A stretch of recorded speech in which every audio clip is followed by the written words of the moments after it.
The challenge is to find out where in Studley Park the explosion happened. Christy didn't work it out, but Patrick made a lucky guess that it was in the dam. If Sam can't access the computer, he won't make it to the grand final. I'm now here in front of this computer trying to think of what I read, but my mind is now a complete blank. Complete blank. I just wish something had come out and go boom. Patrick's lost a few points during the night, but successfully completed both challenges. He started off a skeptic, but he's done a 180 and could be in for a lively time in the cellar, thought to be haunted by the spirit of a schoolboy who drowned on the property. Pat's task is to record any unusual sounds. His heart rate will be monitored from our control van. I'm not saying that you totally switched me over to being a true believer or anything like that, but...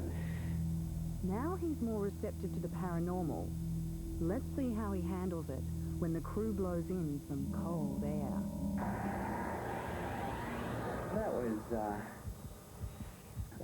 I'll listen and I'll look around in here and I'll chat back with you in a sec. Christy must complete her time in the theatre to have a chance of going through to the grand final.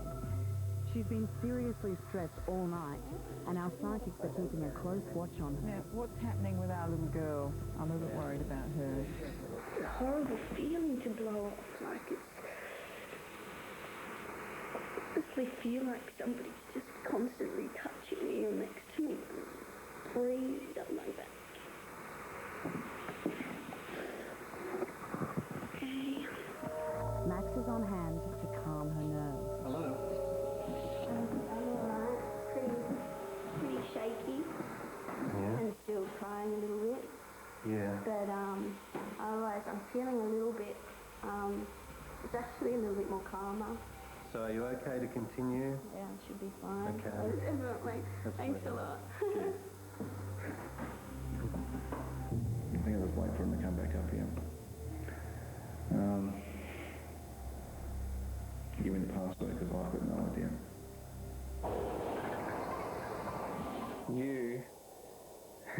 You would have to be here to believe what I just heard. I was moving the microphone around, you know, listening for sounds and stuff like that, and I heard the people upstairs, I think, talking, and then I just had the microphone in one corner of the room, and I heard a baby crying 3 times, and it was like clear as day. But it's sort of echoey, do you know what I mean? Like it was in a church or something like that. Oh, goosebumps, man. Oh, that freaked me. I think that scared me a bit. Whatever Pat's heard is nothing to do with us. I think I'm ready to move out of this room. I think I am. So if anyone can hear me, I'm ready to go. Patrick's shook up, and upstairs, Christy's wrestling with her own demons. I've never had this before in my whole entire life.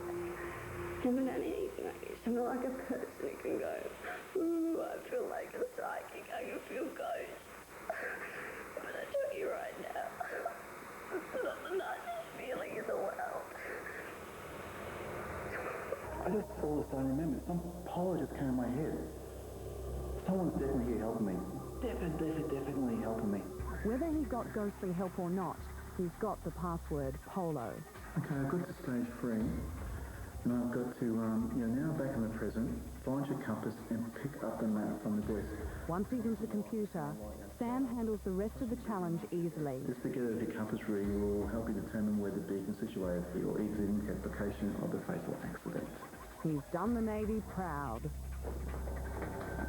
Now all that remains for our contestants is to complete their memory tests and for our judges to tally their points and assess their video diaries.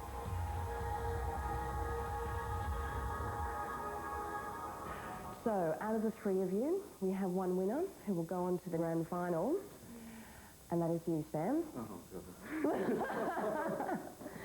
Do you think you're ready to take it on? Yeah. Yeah? Bring it on. Now it's time to kiss goodbye the curse of Studley Park. Coming up, Who will survive the night of the Parramatta or Fish screen test? Just discovered how much I dislike being by myself, especially when I'm not alone. where we strap in 4 new participants I'm just trying to think of how thoughts. for the ride of their lives. Well, that absolutely scared the shit out of me. To those that believe, Parramatta Orphanage is one of Australia's most haunted locations.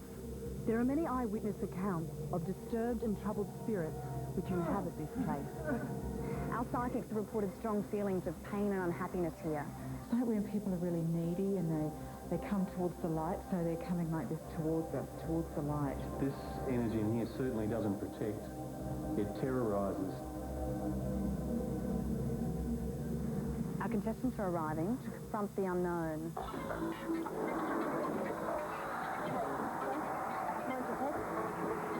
I definitely think there's something more to this universe than just us humans. There's something else occupying the space as well. They're not buying property, but they're there.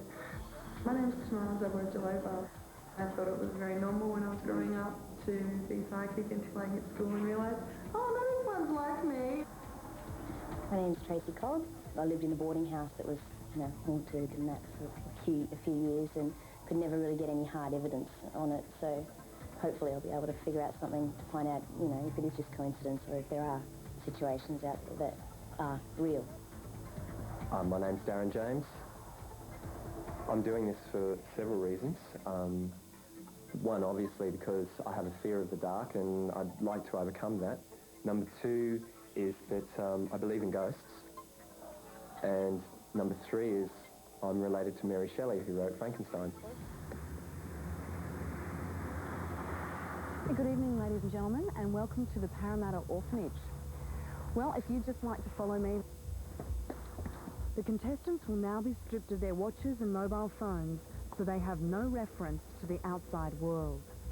In a moment, you're going to be issued with a kit. Now, this kit will contain a digital video camera, a laser-sighted non-contact thermometer, an electromagnetic radiation tester, a compass and a logbook.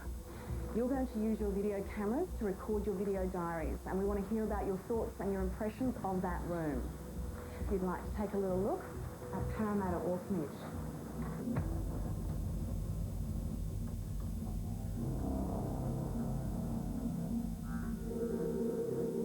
Built in convict times, this was a terrifying place for young children to be sent. More like a prison than a home. Small girls were shaved, shackled, and locked in solitary confinement. Under the formidable matron, Martha Betts, daughter of the flogging parson, Samuel Marsden, children were subjected to a harsh regime of religion, work, and school. Betts made sure any child caught misbehaving was severely punished. Many children died from the diseases which ran rampant in the squalid conditions. Pauline Manley spent 3 months rehearsing here for a play. This is the first time she has dared to come back. Spending 3 months in this place, we got to know it pretty well. Working here, we just all got this really palpable sense of sadness. It was like the walls were toxic. It was like all the sadness and pain that had gone here was still here.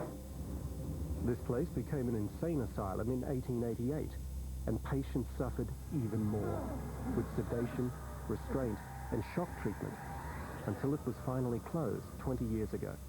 As he walks around, our psychic, Max Wright, tunes in to spirits of the unhappy souls who died here. What I can feel is major distress. Up here there's a very shallow energy of breath, which is even up to here. The shallow energy of breath is also accompanied by a wheezing type of feeling. Just want to let go of a whole lot and really maybe literally expire. It's just deathly sort of a feeling. They'll each spend time in the 5 most haunted rooms in this building and complete a number of tasks and challenges. So I wish you the best of luck, and may courage and attentiveness be your constant companions. To heighten the contestants' imagination, we'll play a number of special effects during the night. It's up to them to decide what is real or paranormal. There must be something, but I'm not saying that it's this or that. There's probably something out there, there's got to be. We're going to rig you up into a cardiac monitor so that we can read your heart rate.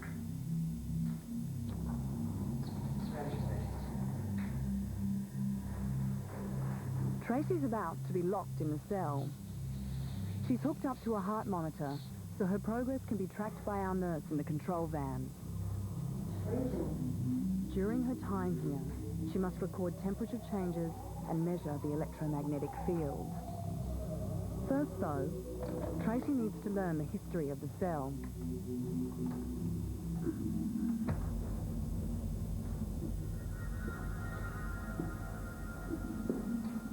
It has taken Pauline Manley all her courage to return to the cell, the room that terrified her and her friends. This is the room that we're only supposed to be in for 20 seconds. Then the door slammed and the three of us trapped. Security guard's flashlight went out and we were left in total darkness.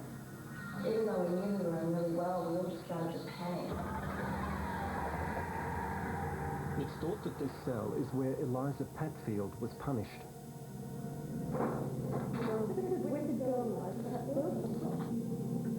Eliza was caught stealing.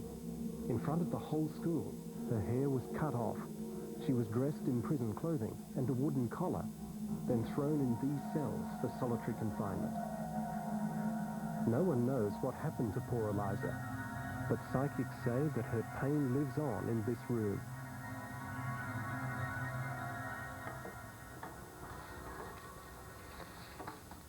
If that little girl is here, trying to think, okay, if I'm in a room with a ghost, I'd like to know what kind of ghost it is.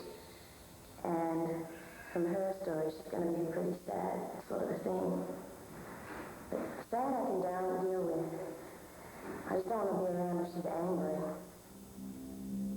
Tracy takes some temperature readings. Experts in the paranormal reckon that cold spots indicate spirits. It's 16 degrees, 17. Right, the temperature is... Okay. Did you see that? See? I'm not here to hurt you. That's for sure. The crew have made the ball roll using a powerful magnet. See that red ball? That's what's moving. So I'm gathering that she knows I'm here. Tracy assumes Eliza is playing with her. Look, kid, this light is good for you too, eh? Looks been cold and dark in here, so... What's the heart rate? 143. I'm shaking.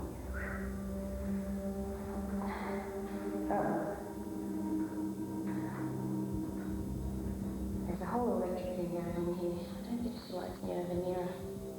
That thing is definitely moving. And yes. Just discovered how much I dislike being by myself. Especially when I'm not alone.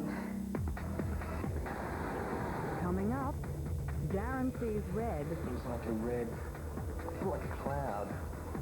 Tamar tunes in. And Tracy takes off. His time in the day room. I have had experience with the paranormal. I worked in an old meatworks factory which was turned into a nightclub, and basically I've had a spirit jump right through me. He'll be left in the dark with a strobe light flashing to unsettle him. His task is to record any unusual sounds. Our crew leaves Darren alone to find out about the day room. Of all the rooms in the orphanage, this was the most feared. I passed through the area, particularly into this room. There's a weakness in the legs. It's a feeling of being punished. The legs start to get weak and quivery, and it's an anticipation of something. So in fact, what I'm actually getting is there's a particular individual who is feared. Max knew nothing of the history of this room at the time, but has clearly picked up on the terror created by the brutal James Best. Best was notorious for the severe beatings he dealt out, often leaving children bruised and bleeding. During his time, runaways reached record numbers until he was finally dismissed and disgraced. It seems, though, that the suffering of the children he punished lives on.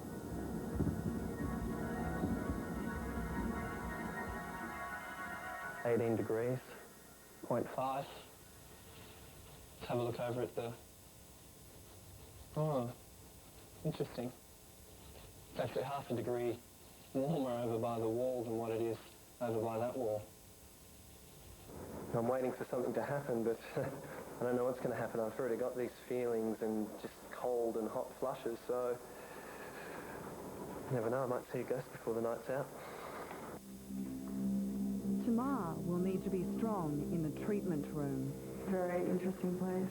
There could be a lot of sort of emotions and energy floating around here that, yeah, you could get in touch with. I believe there's something out there besides us, definitely.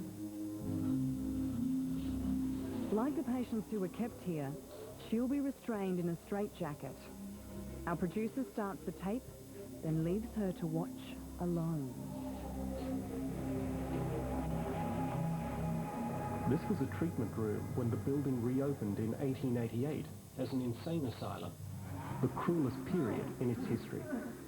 Patients were shackled, sedated, isolated, subjected to forced purging and shock treatment, and in many cases lived out the rest of their lives in these inhuman conditions.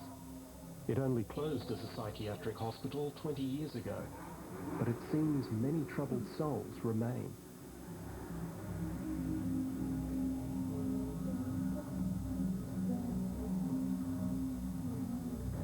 It's not doing a whole lot of... It's not giving me energy. It's not... It just feels like a room. It's not frightening. It's not scaring me. I don't feel intimidated too much. Tamar seems calm enough for now, but as we'll see later, it's just bravado. I think tonight's going to be a lot of waiting around, sitting in places, see what happens.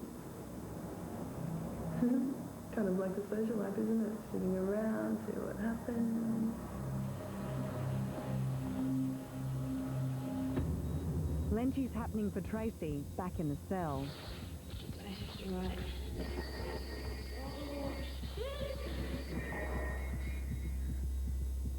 Okay, I'm being chased by an overgrown cat's toy.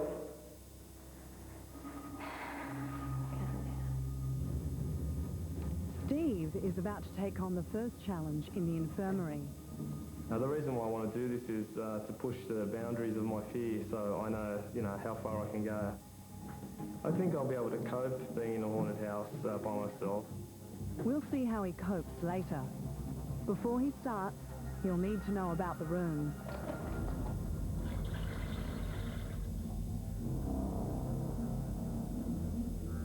Disease spread rapidly through this place, killing many children in a series of epidemics.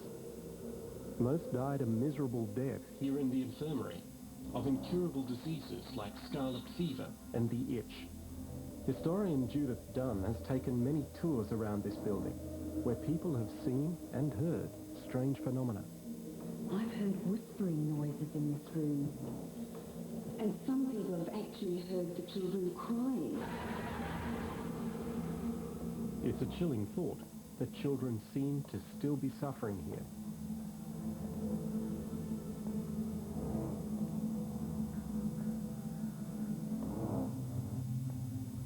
Found envelope 2. In this room, contestants must open an envelope and read the nursery rhyme.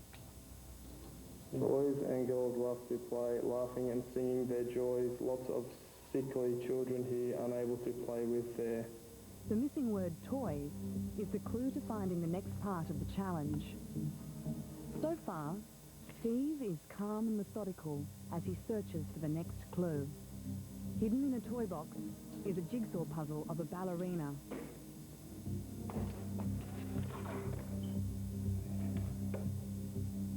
Steve's had a good crack at it, but needs to turn the puzzle over to find the password to the next room. Back in the day room, we've stopped playing sounds to Darren. His imagination does the rest. We have no idea what he's seeing. I don't know if it's me or not, but I just thought I saw red, sort of like a cloud. It feels like someone's just walked over my grave. It's unbelievable. I can feel it. I know there's someone in this room. I can feel it. In the treatment room, Tamar seems to be in denial. She's found a weird way of dealing with her fear.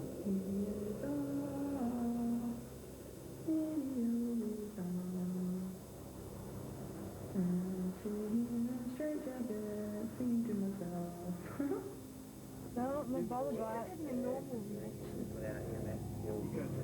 Well, there is no real normal reaction, though.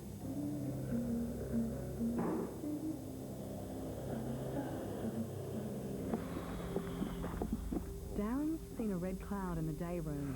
Funny smell. Now he's about to spend time in the cell where Tracy thought she was playing with the ghost of little Eliza Patfield. We'll be keeping an eye on his heart rate to see how he copes. I think this little girl likes me actually because, you know, she's been quite good to me at the moment. I bet any money this is what she went through. She'd get in a corner, I can feel it, she'd get in a corner and she'd shiver for hours. And shiver and shiver. Oh. Yeah. Yeah, they used to get locked up with these things. Oh, shit! Whoa!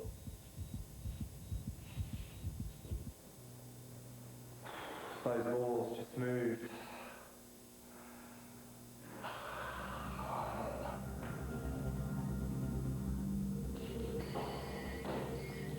And see, they don't move on their own, so she's in here with me.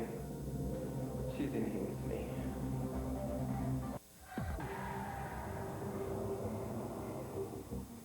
Tamar's staying through her time in the treatment room.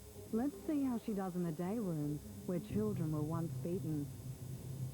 Remember, Tamar believes she's psychic, and now seems to be tuning into the children's fear as they waited to be punished.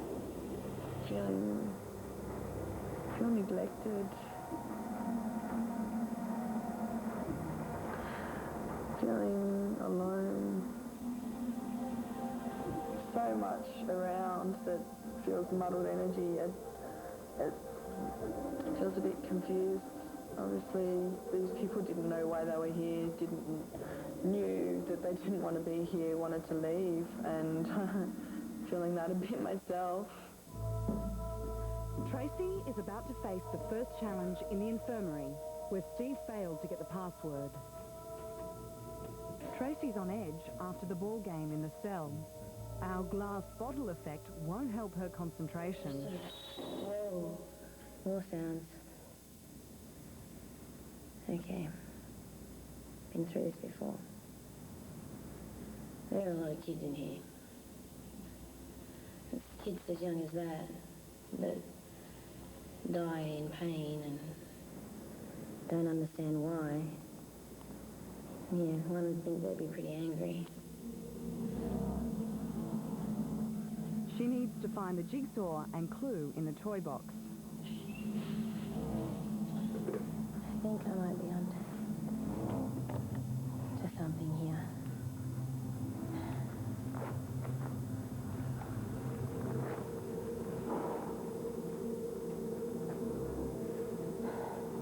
Nope. Close, but no jigsaw. You hear all the rumours and the stories. It's time to put it to rest and, you know, check it out myself.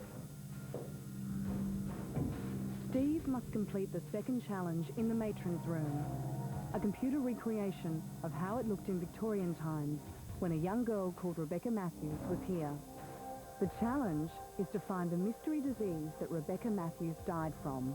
The contestants must search the virtual room to locate 3 folders of doctor's reports in the real room. This should help them work out that Rebecca Matthews died from erysipelas. But Steve failed to turn over the jigsaw puzzle of the ballerina. So he doesn't know the password into the program is slavery. Because he can't enter the computer, Steve senses more from this room than the others. A bit more freaky than the other one. There's a bit more rattling and creaks and doors slamming and stuff like that. There's a bit of a weird feeling in the stomach when you go over to my right behind me. I walked over there and it seemed the temperature was like a bit cooler in the pit of my stomach. I could feel something, just like one of my kidneys moved or something like that. I could feel sort of like something there. When I went back a second time, the temperature changed again, so it went to 14 and then it went to about 18 or 20 the next time I checked there. So definitely some sort of weird vibe in this room. So yeah, it's interesting. There are no special effects in this room. Steve will get no points for the second challenge. He'll need a miracle to make it to the final now. Let's catch up with Darren and the magic ball in the cell. Pretty, freaky room. Oh, shit! Oh, shit! Oh, do you want to play ball? She wants to play ball with me. Okay, come on. Tracy's not finding the challenge easy.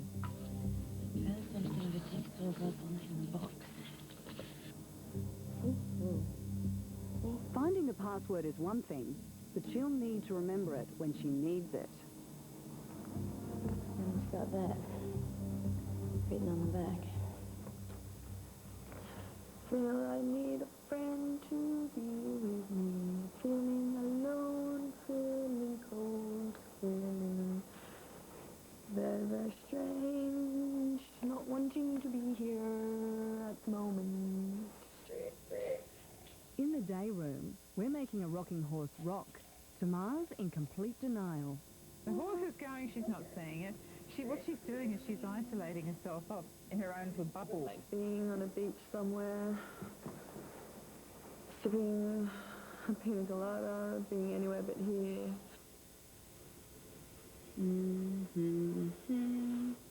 Tamar's behaviour is troubling our psychics. Ruth wants to talk to her. Well, some of the things that you've been exhibiting on the tape are very much like the characteristics of the children that would have been in here. You've isolated yourself in your little world and put a little bubble around yourself as a protection. And it's almost like you've been mimicking a lot of the behavioural patterns that would have happened in this area. Steve failed both challenges and felt his kidneys move. The straitjacket should solve that problem as he's strapped in for his time in the treatment room. Yeah, pretty good. Pretty freaky in here. Uncomfortable. First, though, our producer sets the scene for him by starting the briefing tape. It's long been thought that animals can sense the presence of ghosts. A few years ago, squatters lived in parts of this building. Security guards came with their dogs to clear them out. But when the dogs came to this staircase, they stopped, hunching down and whimpering, refusing to go any further. Max had a sense of why. This is even more unpleasant in here. This is extremely upsetting for whoever came into this room. If I allow this completely to overtake me, I really would be on the floor. It's very, very severe. And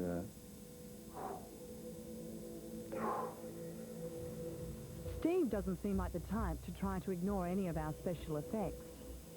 Just felt like a breeze on my face and like a painful, like this room was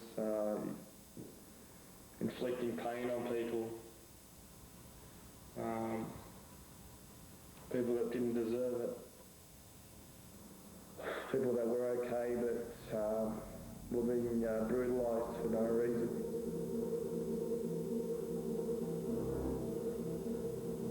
Feel a bit of a breeze like coming through the door, which is making it kind of hard to talk. It's hitting me in the face, and yeah, I'm not sure what it is, if it's just a breeze or if it's energy. Scared the shit out of me.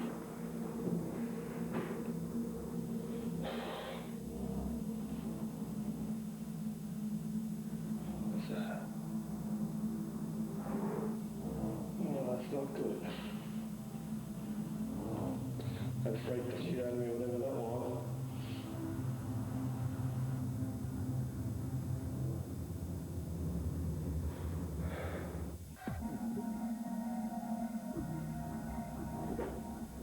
Tamar's about to spend her time in a cell where the rolling ball had Tracy and Darren really freaked. Her heart reading should give us the full story.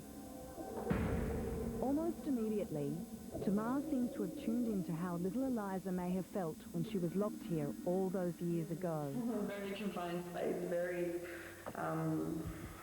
cold, feeling not really feeling trapped, feeling like I want to sit on the floor and sort of withdraw, not wanting to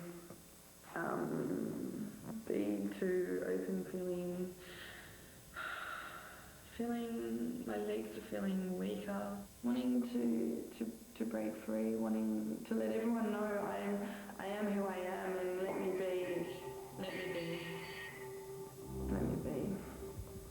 Incredibly, the ball which terrified the others is completely blocked out by Tamar. Darren's about to face the infirmary. Earlier tonight, the camera crew caught an unexplained image in the lower third of the frame. Each frame is only 1/25th of a second long. No one saw anything until the cameraman checked the tape later.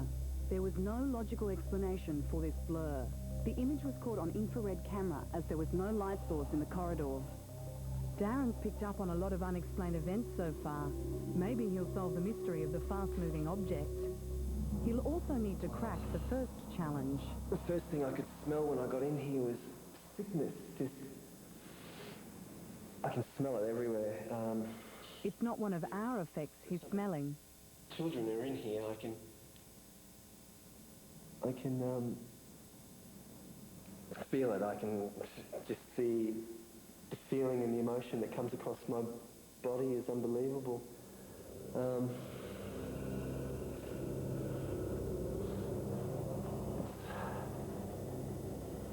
It's a room of death. In the treatment room, we've added some more special effects to increase Steve's awareness. A smell of rancid meat, falling chains, and spinning bottles. Stories.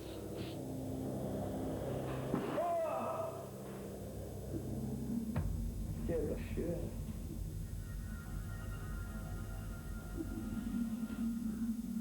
That is bullshit.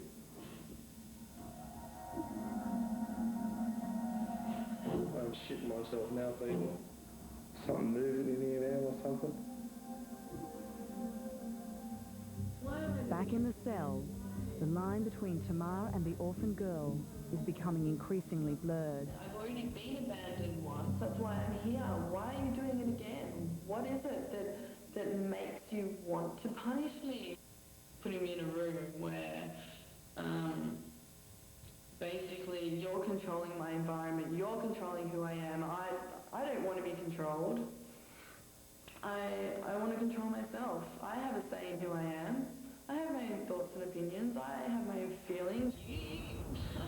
Why am I frustrated that no one will help me? Oh, she's not handling this whole thing really well at all. Tracy must try to access the computer, unlike Steve, who couldn't remember the password. But what's in that box? There was a spooky-looking box or something there too.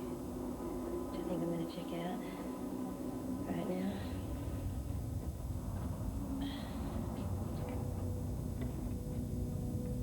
Perfect. Spider. I'll leave that there. Maybe that's the password. We know she found the password, slavery, but now she seems to have forgotten it. Spider. Wrong password. Try again. To successfully complete the second challenge, she'll need to remember slavery to access the computer. Scarlet fever. Again. But now she's going down completely the wrong path. Clues are on the jigsaw. I'm doing a jigsaw here at the moment. I've got no idea what is actually going on. Darren's put the puzzle together. So that he doesn't relax too much, We make a bottle spin behind him. I'm getting all...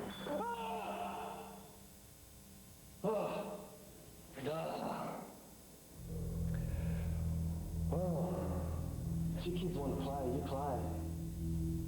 Have some fun.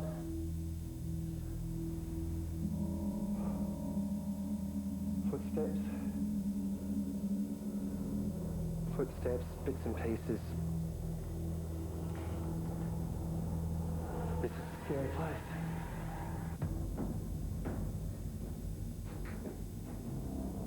Steve looks glad to be out of the straitjacket, but now he's got to deal with the day room, where Tamar sang and Darren freaked.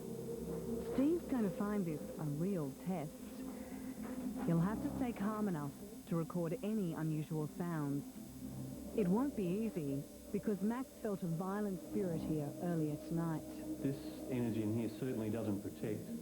It terrorises, and it's very rigid, very inflexible. I'm picking up a vibe that the people that were brought here knew what awaited them, and that wasn't very pleasant. They had very anxious feelings like I'm getting now.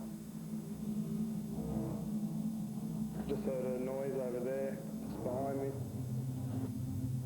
Steve still isn't recording sound as he's been instructed, but he's hearing plenty anyway. What the fuck is that? He misses the rocking horse behind him, but feels vibrations in the floor. It's not very pleasant. I can feel my feet underneath my feet rumbling right now.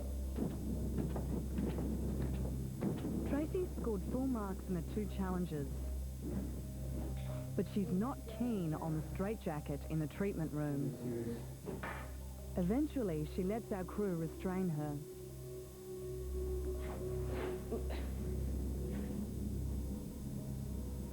Definitely don't like a straitjacket. Yes, I know I could get up and run if I had to, but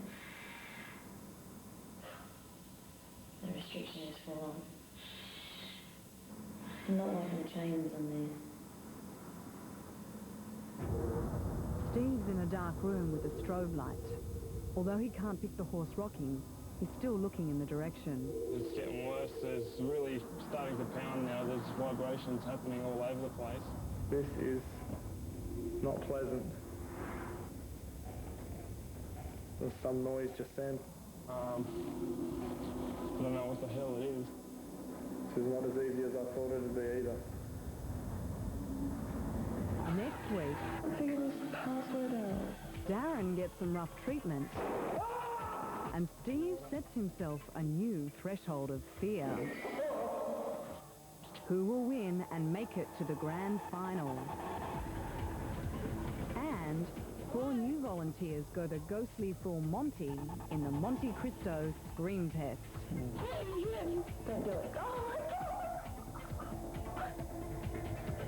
Became an insane asylum, and patients were subjected to even worse abuse. I need a friend to be with me. Psychic Tamar seemed to channel an orphan spirit. I've already been abandoned once, that's why I'm here. Why are you doing it again? Highly strung Darren was totally terrified. She's in here with me. Tracy couldn't handle leg spin. I'm being chased by an overgrown cat toy. While Steve really hit his straps.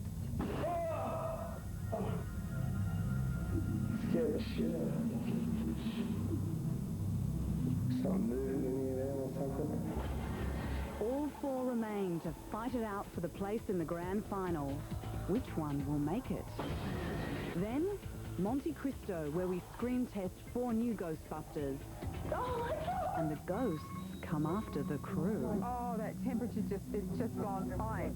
I'm hearing a baby crying. This light is flashing on and off. What's happening with your machine?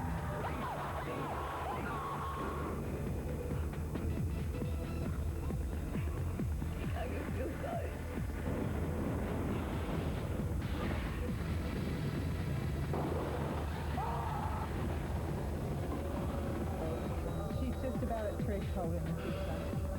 That thing's definitely moving.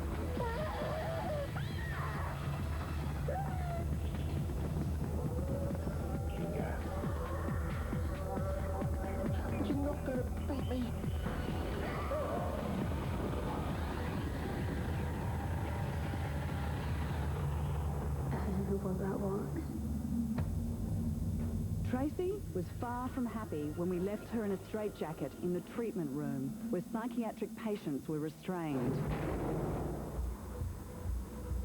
Definitely don't like a straitjacket.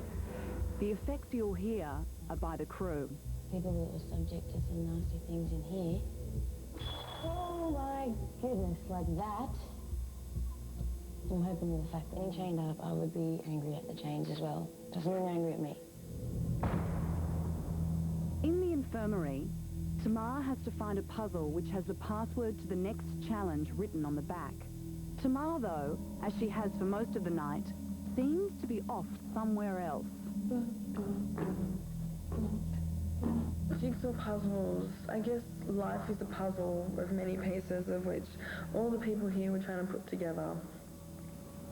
The pretty pictures on the facade were what they used to pretend they were happy or things like that, but, you know, when it all comes down to it, there's no pretending underneath you are who you are. Darren's been increasingly spooked as the night's gone on. Oh, shit! I have no idea. Whether an hour's gone by or 4 hours gone by, I have no idea. I've lost all track of time. Now he's taking on the matron's room. He's remembered the password correctly, and he needs to search a virtual room for clues. The second challenge is to find the disease that orphan girl Rebecca Matthews died from. Darren finds that the disease was erysipelas, so he scored full marks in both challenges. Steve was already on the edge when we left him in the day room where the poor orphans were punished. He's hearing sound effects and the crew is moving the rocking horse, but it all seems very real to Steve. There's some vibrations in the floor. I don't know if you can hear it. We can't explain the vibrations he seems to be feeling. So there's that thumping noise again. And I don't know what it is. And I don't know where it's coming from. What the? What's that? Coming up, men behaving madly.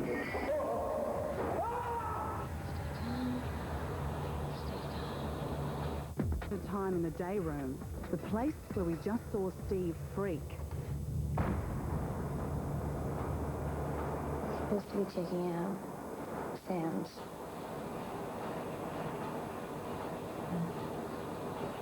Oh. More footsteps. Whoa.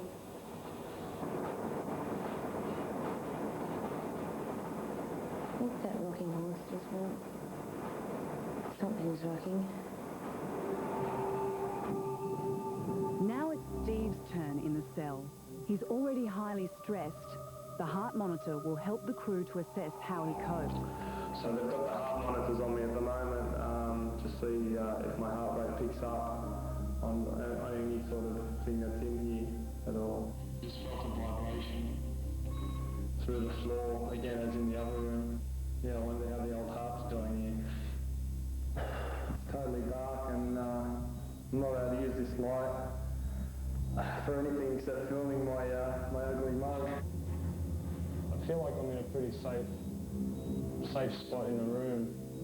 Like I could sit here quite comfortably for a little bit.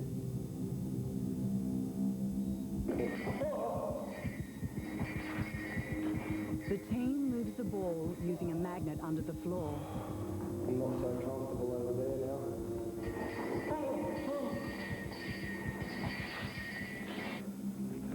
That freaked the shit out of me right there. That ball right there just freaked the shit out of me. My eyes are watering. I don't know if it's going to move again or what it is. Oh, did you see that? Look at that ball. It's moving on its own, man. I'm hoping the next set of footsteps I hear is cameramen. The foot bumps.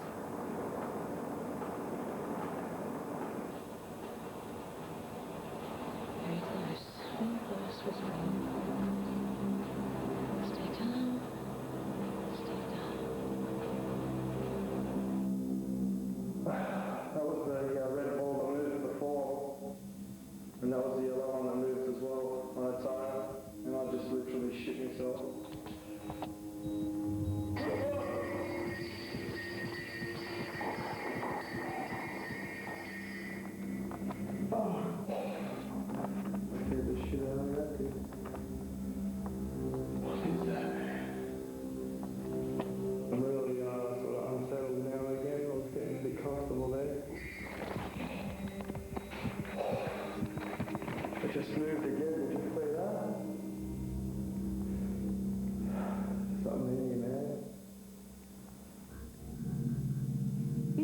Jamar's turn to take on the second challenge.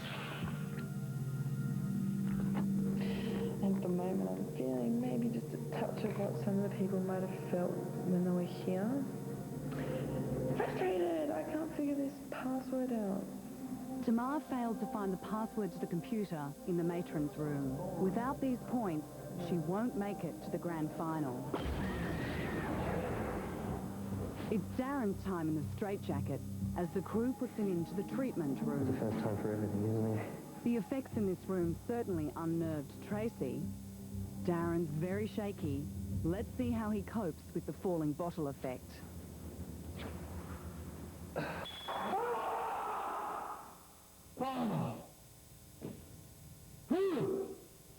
That scared the shit out of me. But guess what?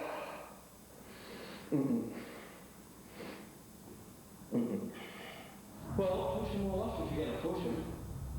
Don't stuff around. I'm already scared shitless anyway, so... Now he's throwing out a challenge.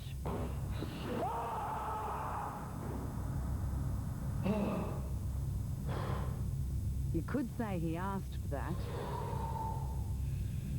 I'm just trying to think of happy thoughts. Positive, happy thoughts.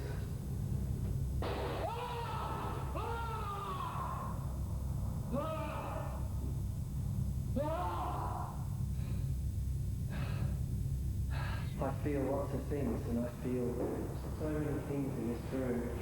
I feel insanity. I feel, you know, I can understand how people would want to run and just run into walls and... Ruth counsels a very shaken Darren. You've done very well. Very well. Let's get you out of this.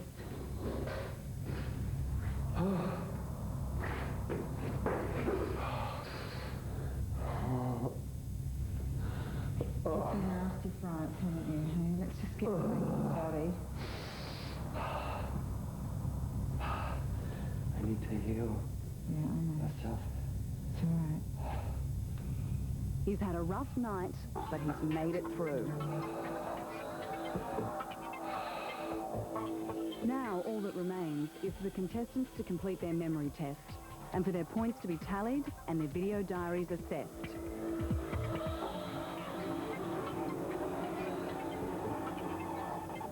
What it boiled down to was one person, and the winner tonight is Darren.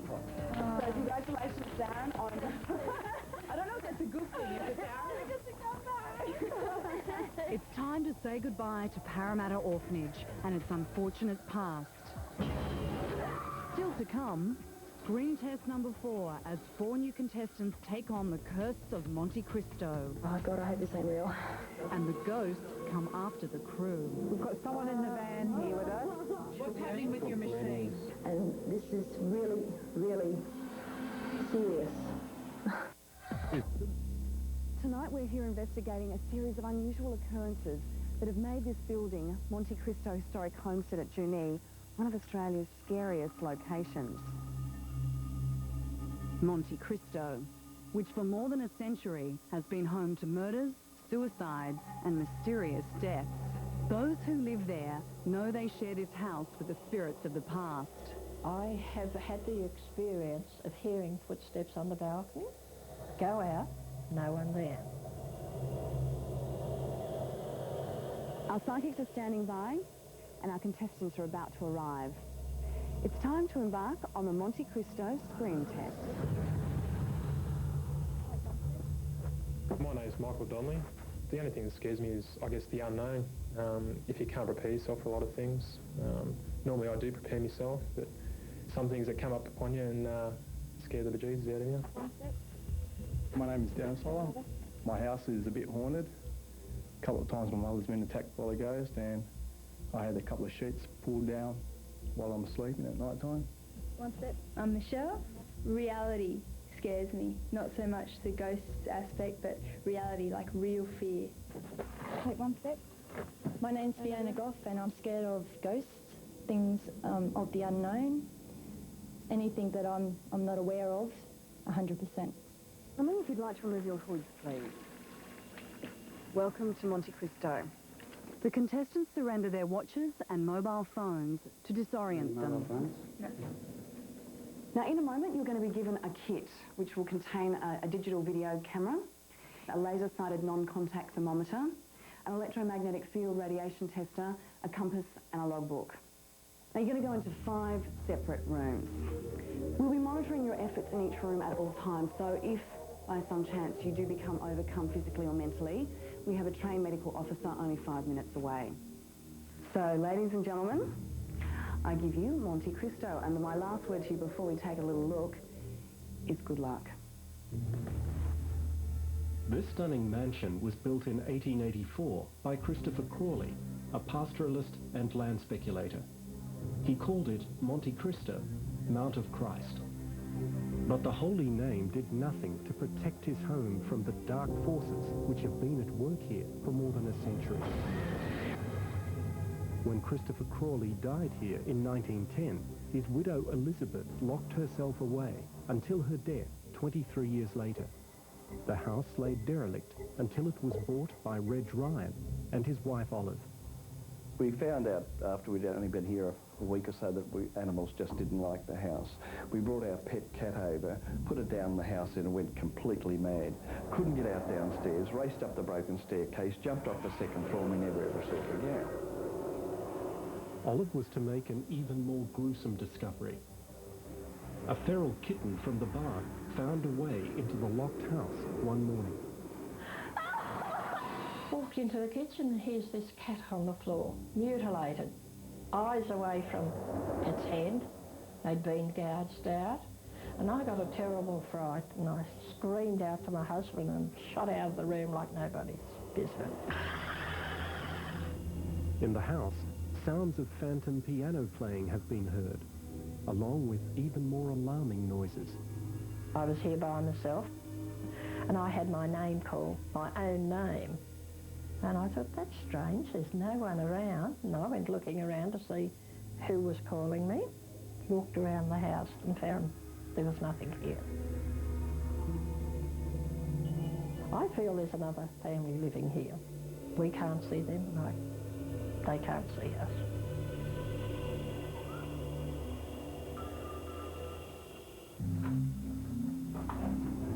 Fiona must spend time in the stables, the room of the first challenge. When I first drove in the gate, I felt a little bit nervous coming in, but I actually feel quite calm. In this room, the contestants must find an envelope hidden in a chest. They must then read a poem and hold the paper near a naked flame to reveal a word written in invisible ink. This is the password to the next challenge. First, though, Fiona will find out about the stables. The old coach house and stables have always left visitors feeling distressed. It was only after a psychic came here that Reg got his first clue to its gruesome past. The psychic come running out of the stable area saying he could smell death. It was terrible and he couldn't stay there. And it wasn't until later that we found out that little boy was actually burnt to death down in that area. Records revealed that a young stable boy, Morris, died here. Come on, boy. Time for work. One day, Morris complained he felt ill. Time to get up. We got some work. Come on. His boss thought he was shirking and struck a match to his straw mattress to rouse him. But Morris really was sick and unable to move, and he'd burned to death.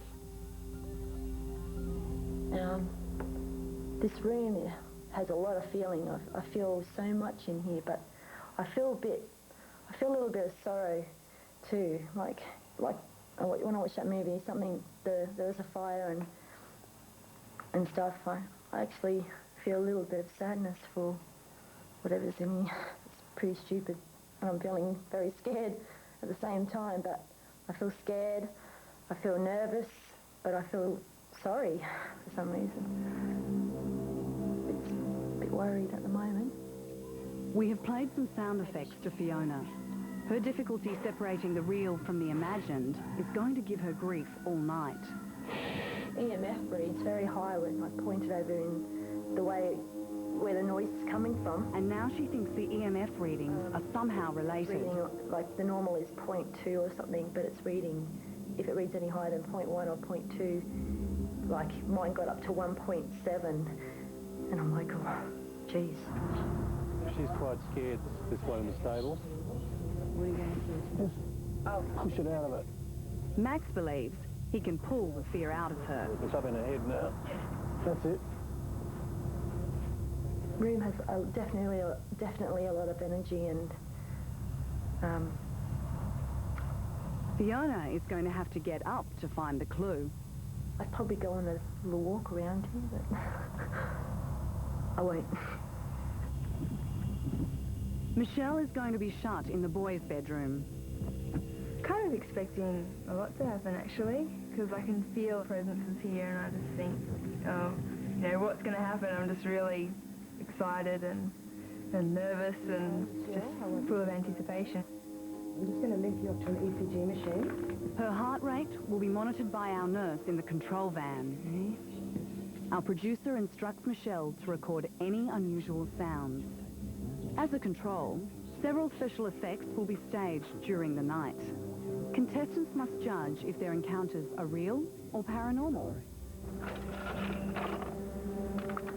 Michelle must start by learning the history of this room.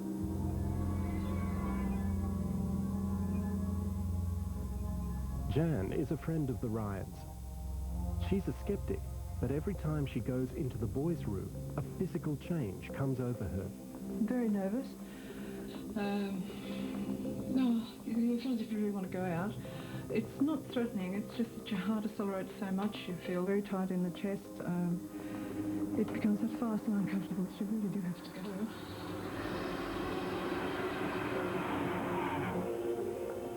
And I walked down and I said to Olive, I know this is stupid, but this is what happened. And she said, it happened to me too. I didn't really like watching that video. Keep looking around wondering if something's going to jump out at me.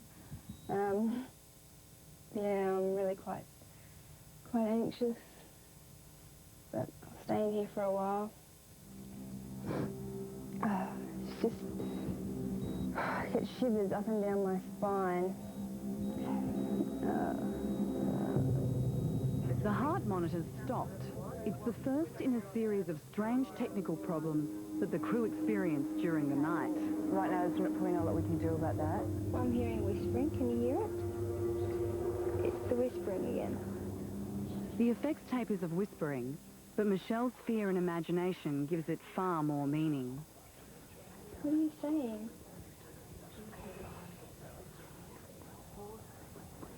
They're whispering about me. They don't want me in here. I think they're telling me that there's too many people and they definitely just don't want me in here at all. And every time I pass through this area, it's like there's a... While she's concentrating on sounds, our team makes the cradle rock. And he goes, look, pram, it's moving. I didn't move it. I swear I didn't move it. Coming up, Michael tackles the shackles. I might just put these on. And Dennis has a bad hair day. All of a sudden, all my hairs and my back's just stood up. Estamos apresentando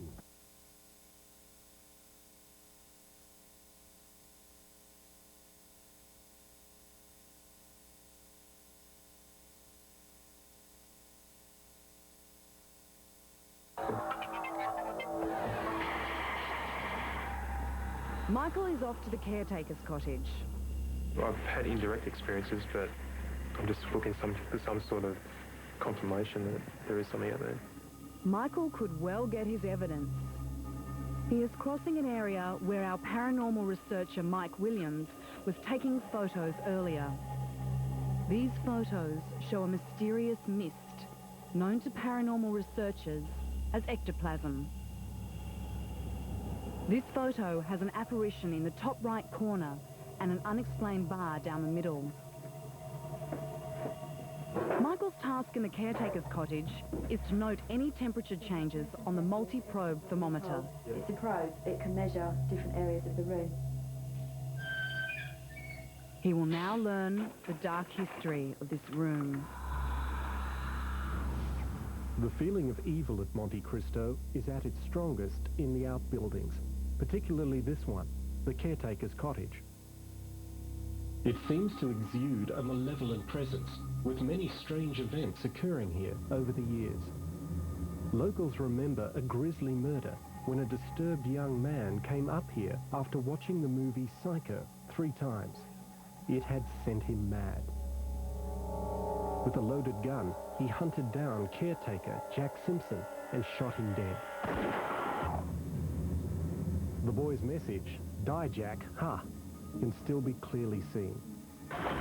If this wasn't the only brush with madness for this sorry place, the first housekeeper's insane son was kept chained here. He was eventually discovered curled at the feet of his dead mother's body.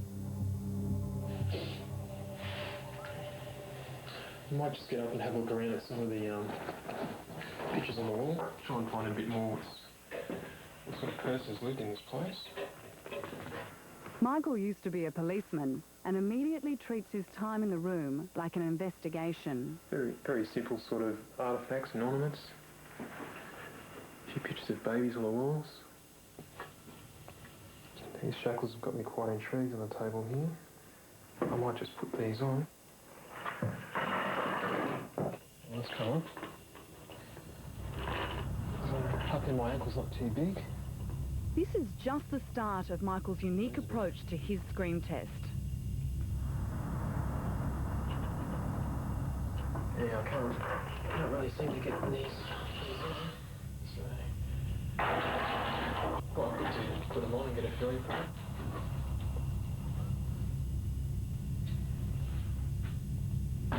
So what I'm going to do now is I'm going to take up a position where the caretaker's son is shackled.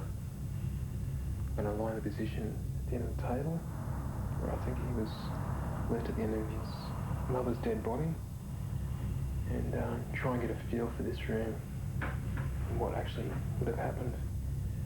I might actually lay the shackles across my ankles, even though they can't fit on me.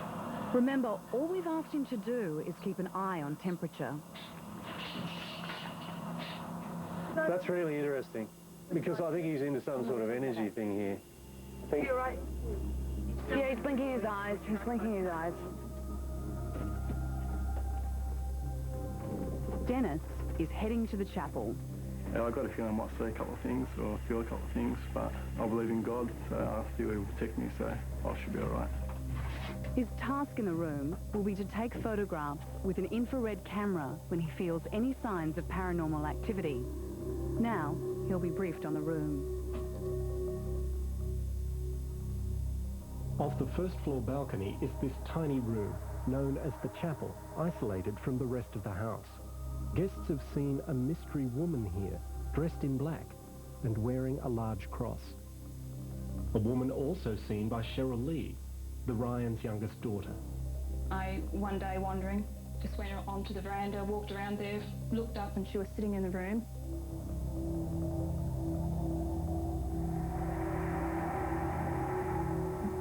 Big woman in dark clothing, and sort of didn't scare me, just looked away, looked back again and she wasn't there. And that happened on a couple of occasions. Only recently has it been revealed that this was a private chapel used by Mrs. Crawley in her long period of isolation. Maybe her spirit still dominates this tiny space. I feel quite safe in here because, you know, it's a chapel, she believes in God, so, and I believe in God as well, so I feel quite calm at the moment, not very scared. Walking to the corner here with the beddies, a couple of Bibles on the bed. Makes you feel quite safe actually.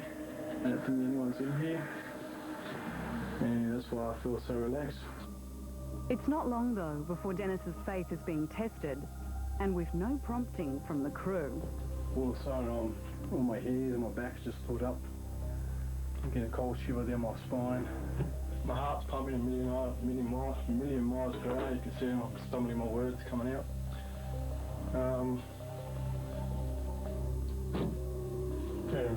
Very hard to breathe at the moment. very scared for some reason, I don't know why. He is so nervous he's failed to take any photos. It will cost him points. I don't know if someone just walked in the room and walked back out. In the stables, Fiona's found the courage to search for the clue. But our sound effects make her confused and on edge. Hello? Oh, I'm back again. I'm back in the, what's this place called? I'm back in the shed, the farm shed with all the, where there was a fire, and I just heard a really loud bang, and oh God, I hope this ain't real. Anyway, just recording that, I just heard a really loud bang, and I don't want to turn this light off. Coming up, Michelle's curtain raiser. Shit. Oh, the bar is open. Come on, kids, talk to me. And Michael finally makes contact. I heard you. Michael is being hooked up to the heart monitor in the boys' room, where Michelle thought spirits were talking to her. And earlier this evening, Ruth sensed a woman's presence. A woman sleeping in the bed, or trying to sleep in the bed, constantly vigilant to this child. Also in this room, children's faces have been seen at the window, even though there is no balcony to support them.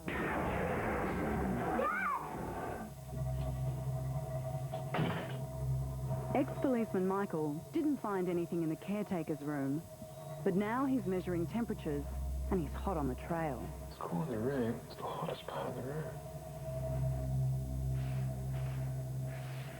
It's definitely a solid wall. Just can't understand why this same wall over there is 3 to 4 degrees cooler. He doesn't know he's next to the window where ghostly faces have been seen.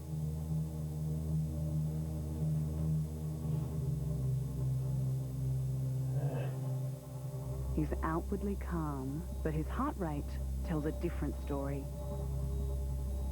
I'm just going to lay on the bed. Once again, he lies in wait. He's lying in the position that I saw the woman lying in the bed, on the same side and everything. Not feeling a thing, obviously. Well, I don't know. I just heard some children's crying. Ah, good. Coming from that same wall that I felt that was warmer. What's happening with Michael? Got a sound recording device here.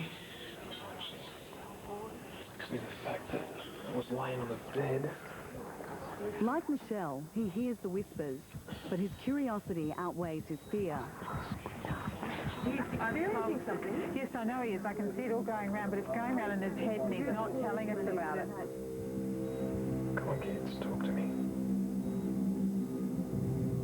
I heard you. We left Fiona in the stable. She'd just found the clue and got a fright in the process. Which force or natural element killed Morris? She's got to keep her nerve to work out the password. Use this force and use it well. Hold this paper near. Blanket seams, but in the square, time and force will secrets tell.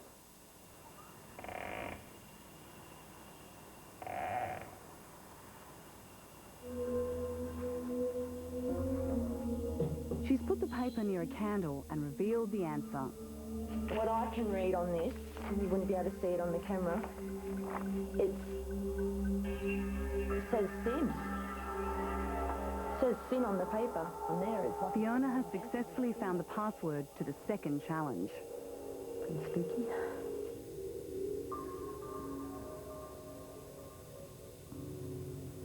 Michael's poised to spring into action at the first sign of ghostly activity.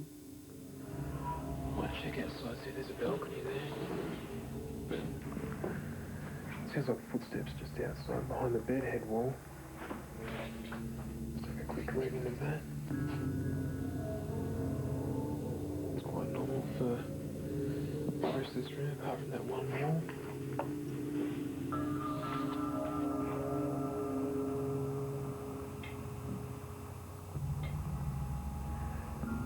is in here, hard to make out whether it's just the fact that it's an old house or whether there is some sort of presence around. Fiona's through to the second challenge in the servants' quarters. In this room, she has to remember the password to access the computer.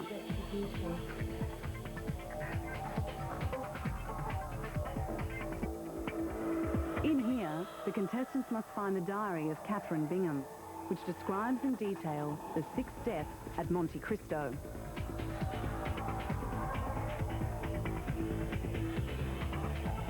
All can be related to 6 of the 7 deadly sins.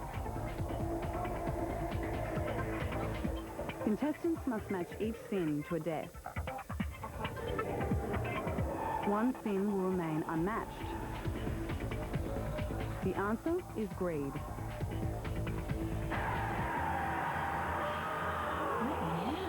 Fiona's remembered the password, but is stuck.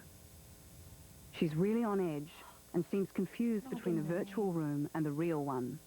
I can't get out. I can't get in the room, go inside it, and I can't leave because there's 2 doors, and I'm not too sure how it works. And to tell you the truth, I feel very trapped. I feel very trapped sitting in here at the moment. I feel like, I feel like she was trapped. She must have had a horrible life in this room. It's very small.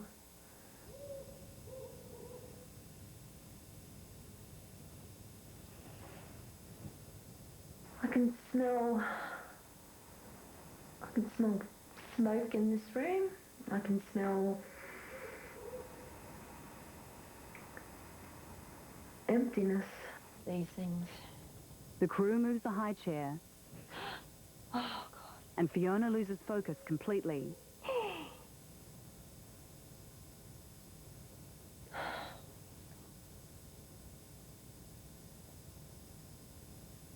She fails the challenge. Michelle's now in the chapel. She's using the infrared camera when she senses a presence. Again, I just heard the crying that I heard in the boys' room. I wonder if it's a little girl running. I don't know, but I hear crying, and I heard crying. I actually feel a bit sick to the stomach. We can't explain this crying she is hearing, but it is physically affecting Michelle. The crew will make the curtains move to see how she reacts. Shit. Oh, the blinds just opened. I didn't do it. Oh. Blinds just opened of their own accord. As in the previous room, Michelle is taking it personally. Again, in this room, somebody does not want me here. It's their place in mourning. There's alone. Dennis was pretty rattled in the chapel where he sensed a presence. Now it's his turn in the stable. Our psychic Max was troubled here earlier tonight. And the heart's really racing. It's a death. He didn't know the history of the place, yet his description of the death of young Morris was uncanny. It's cold and yet it's hot. It's cold yet it's hot.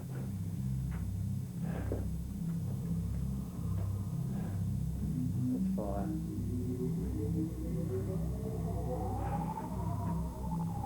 Death. It's just death. No mistake about that. Dennis is very tense now. I'm walking around the stable now. I'm in the area where the little boy, especially where his bed was, where he's sleeping.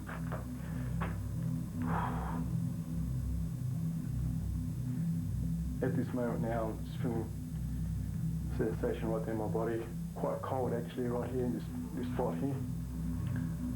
Quite nervous actually, you can tell. The production crew introduced sound effects into the stables at the same time for each contestant. The timing's not good for Dennis.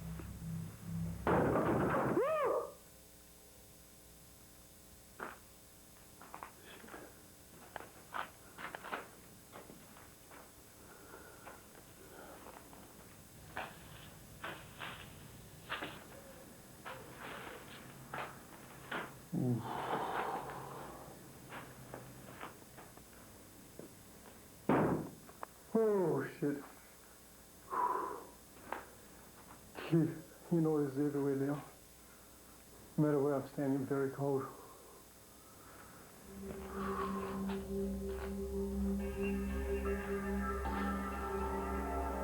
It's almost like I'm frozen, I can't move. Where's that sudden chill come from? I don't know. Still to come, Someone's just walked in. the ghosts come too close for comfort. In the van here with us. This is pretty spooky. Every And time Fiona's light gives her a fright. Don't do it. Oh my God! This is bullshit! Yeah, what's wrong with it today? I used to have one too, baby. Oh, come and have a look. I really love your hairdo, yeah. I'm glad you like mine too. See what's looking pretty cool. Get ya.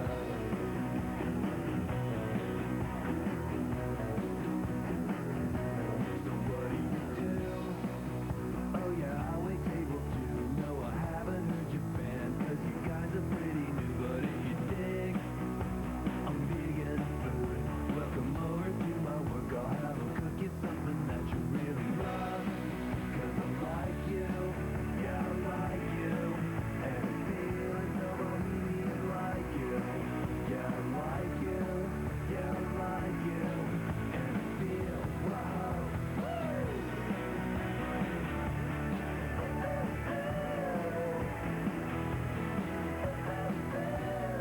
Michael, I'm going to try on these chains here. For some reason, I feel compelled to. I don't know why. That's really weird.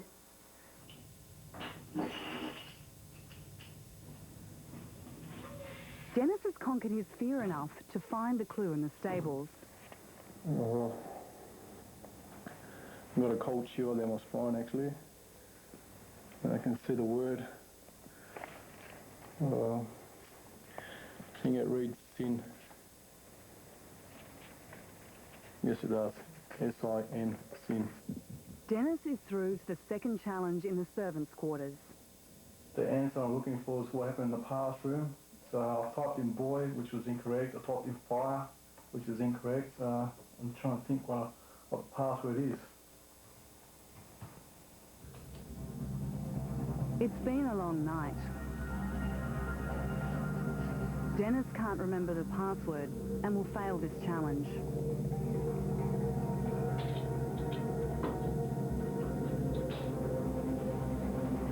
It's Michelle's turn to try to find the clue in the stables. And now I feel a definite chill setting in. The temperature is constant, but seems to be bothering her. It's washing over me. I'm getting really good goosebumps. It's really cold. It's cold in this area. Our sound effects keep her on edge. If someone is around. Oh, and I just heard sorry, I just swore a bit because I heard a banging. Fiona's out of the shackles in the caretaker's room, but now she's got more to worry about. This is pretty spooky. Every time I've got the camera facing at me, this light is flashing on and off. I'm just going to face it away for a sec. Hang on. There you go. There you go. It's 11:30, the time that several unexplained events start to happen. This is unbelievable. Don't do it. Oh my God! This is bullshit! The crew thought her camera was on automatic exposure, but were unable to repeat this effect when they tried later. Are you not tired? No, I'm okay. Where's that sudden chill come from? I don't know. It's cold, isn't it? Someone's just walked in. We've got someone in the van here with us. Got a couple of entities in the van. It's right here. Hello. Hello. I've got someone here. No, someone right here. There's still no change in the room. God. While she's encountering something she can't explain, in the control van, there were some unwelcome guests. Oh, that temperature it's just gone ice. I certainly felt a distinct chill at this moment. Oh my God. Oh, that's okay. He's moving away again now. It's all right. Can you feel that? Can you feel it's something warming up again now? What I'm getting here is... something around what's happening with your machine? Now the audio in the truck is going. It's not as bad. Are you getting any readouts? Good, okay. Oh, really? Oh, really? And there's interference on the camera. I'm hearing a baby crying. This light is flashing on and off. My own camera light is flashing on and off at my face. And this is really, really serious. I just feel overwhelmed in this room. This room is so overwhelming. It's full of sadness, but it's like there's... I don't know, I feel like there was good people that died in here. Next week, the battle to the grand final. Oh my God. Michael gets it at last. Definitely activity happening in here. And Dennis likes it hot. Got a bit of heat on this confined actually. Makes my chair a bit warm. Then, 4 new contestants take on Queen Victoria Hospital and all the patients that didn't go home. This is for real. Now this is for real.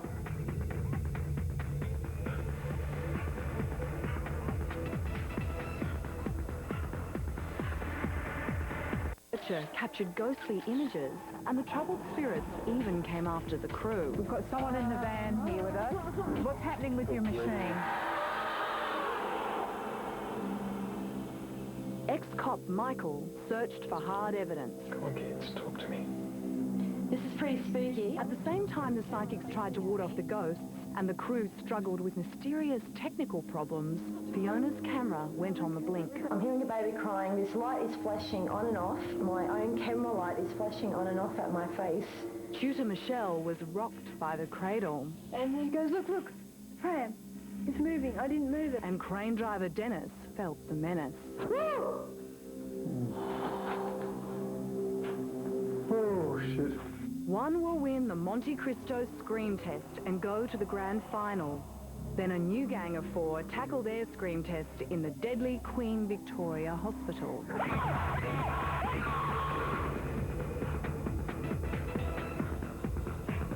can feel ghosts.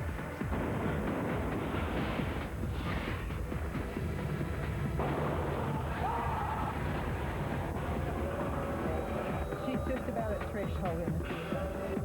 That thing is definitely moving.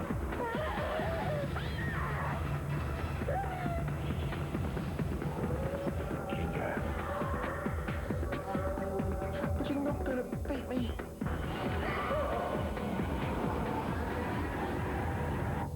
At Monte Cristo, ex-policeman Michael has been lying in wait all night, hoping to flush out a ghost. Now he's in the stables, the room of the first challenge, and the place where stable boy Morris was burnt to death. This might be Morris's chest. He has no problem finding the clue and the password to the next challenge. I believe the next clue in this is sin. His inquiries continue. I'll just make up that pillow that I took apart and might have a lay down where Morris used to have a nap. So bear with me. Again, Michael assumes the position.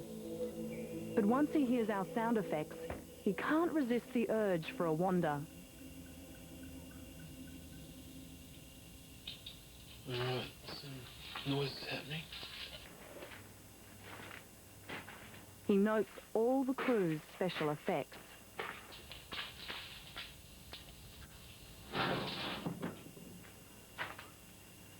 Alright. Coaches are actually moving. One of the doors is actually popped open, or one of them. And he's actually sealed as moving. Oh, yeah.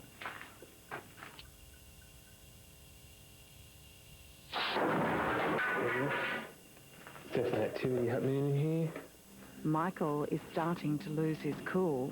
First I saw it from that direction. Now it's coming from behind. Timber falling down. Dennis is being shut in the caretaker's cottage, scene of a brutal and senseless murder. He's really shaky after his time in the stables. He needs to take photos with an infrared camera, but can't bring himself to do it. Just heard a couple of noises of like a lady crying and screaming in the background. This is one of the crew's effects, but Dennis senses much more. At the moment I feel very cold in here.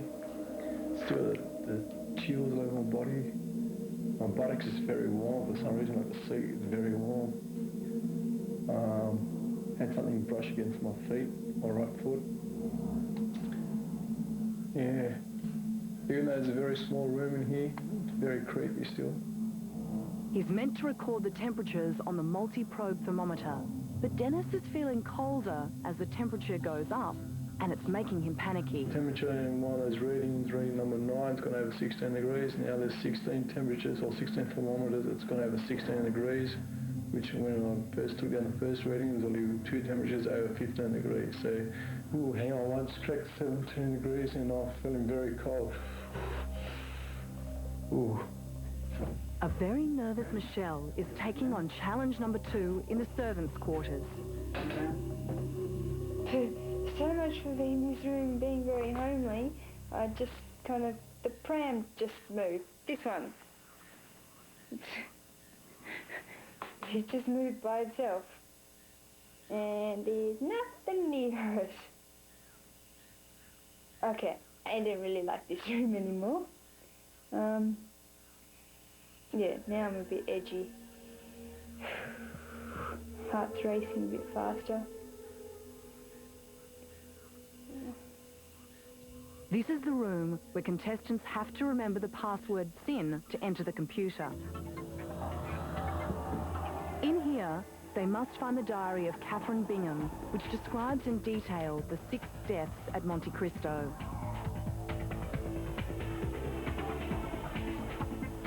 Match the crime with the sin to find the one sin that hasn't provoked murder at Monte Cristo yet. Write the name of the sin next to answer 3 in your logbook. The answer is greed. Michelle is the first contestant tonight to successfully complete the second challenge. This is the room that always creates a feeling of dread, particularly for women. Well, at the moment I'm in the boys' room and I don't feel very comfortable in here at the moment. I feel very nervous. I feel like my heart's racing at 100 miles an hour. I feel really short of breath. I just feel like I want to get out of here, and I don't really like the cupboard. That cupboard there. It's behind me.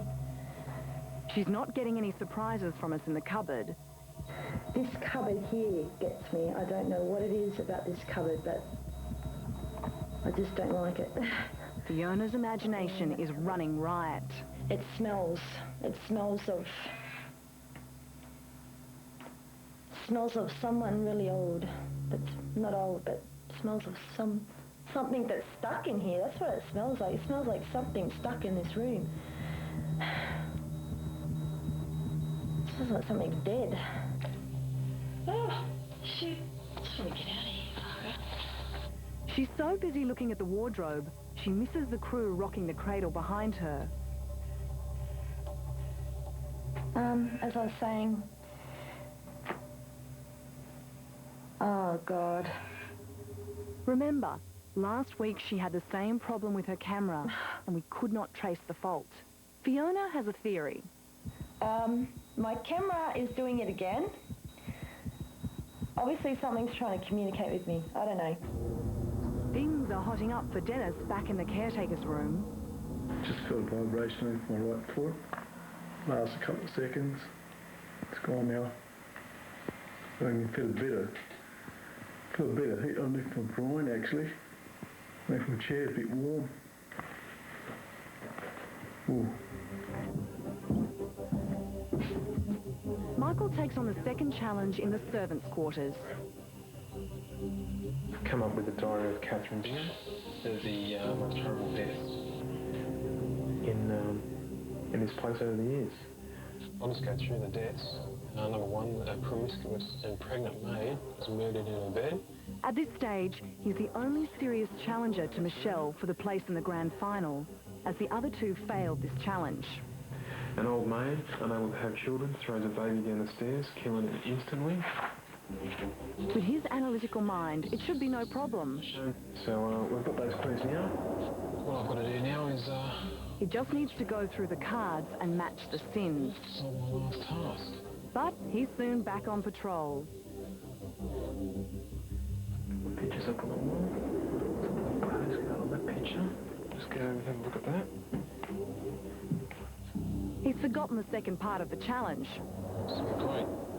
He's been too inquisitive for his own good. Great stuff in this place. And he's failed.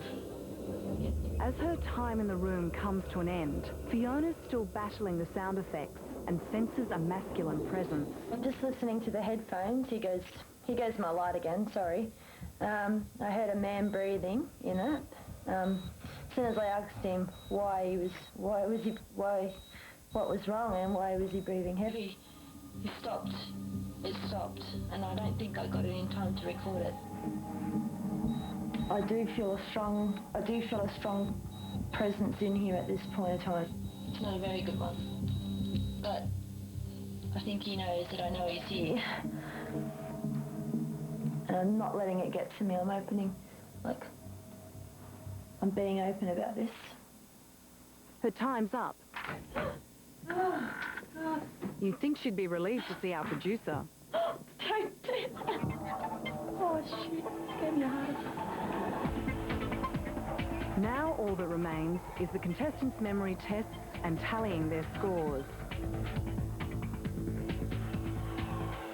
Guys, well, I know it was an interesting night for all of you, and I have to tell you it was an interesting night for us sitting back in the van because we had a few visits, so it's been a very active house.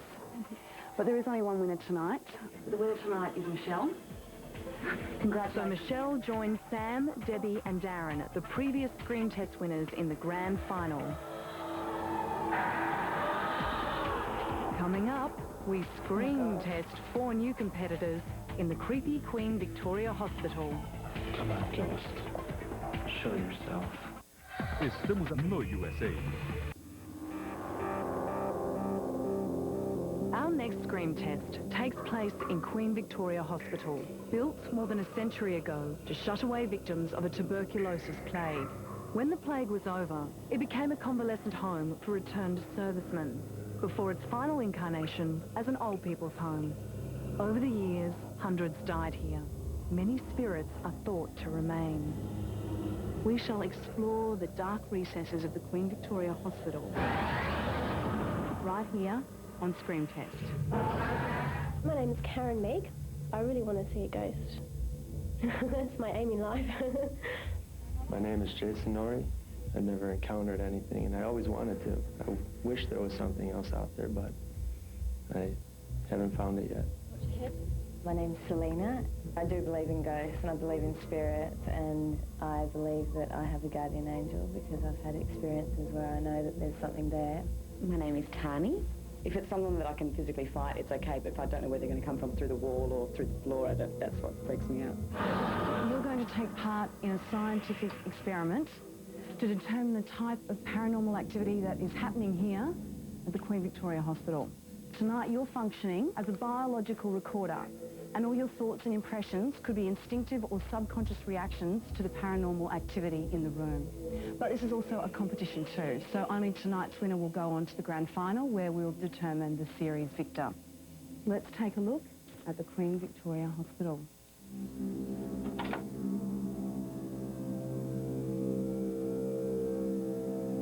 Of all the diseases of the 19th century, tuberculosis was the most feared. There was no cure, and hundreds of sufferers were sent here to the Queen Victoria Hospital. It was last used as an old people's home, and many of the former nurses here believe some of their patients never left. They've died, and you know that it's their little idiosyncrasy that they had, and only they had.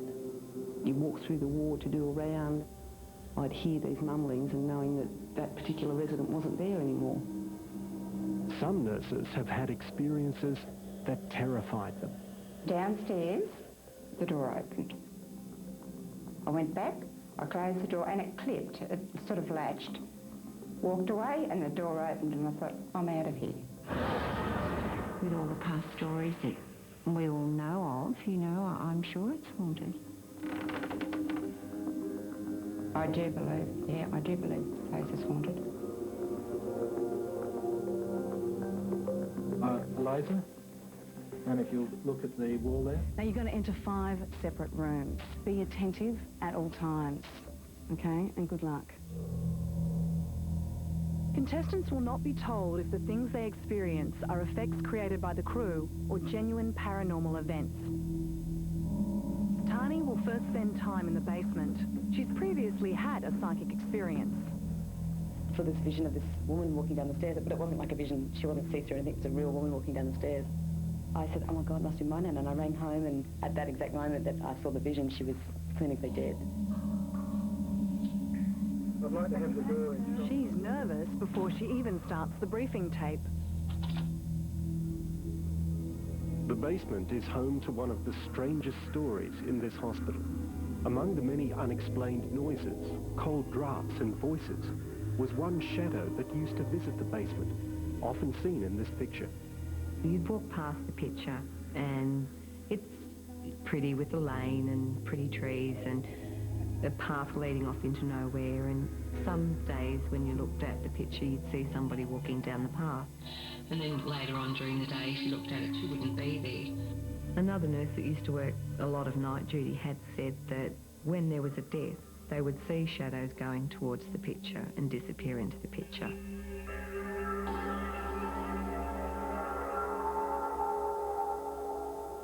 Okay, well I've just watched one little video and I'm just going to tell you what's happening for me is I'm trying to breathe. That's the main thing I'm trying to do. The contestant's task in this area is to read a cryptic poem which should lead them to the morgue. Inside are details of children's deaths they'll need for the memory test at the end of the night. Tani's easily found the morgue, but she doesn't actually seem to realise what it is. As you see, it's like a cold store. Okay, what I want to make sure of is that the store is definitely going to stay open. I guess that means we've got to go into it. Oh, my arms are aching already. Okay, here we go. Now we're in what appears to be the cold storeroom. I guess this is not a good time to mention that I'm vegetarian and I can't stand blood.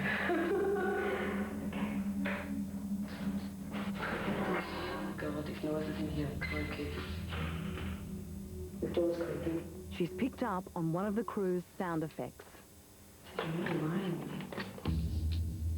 we're going to go out for a little trip outside to make sure there's no one here.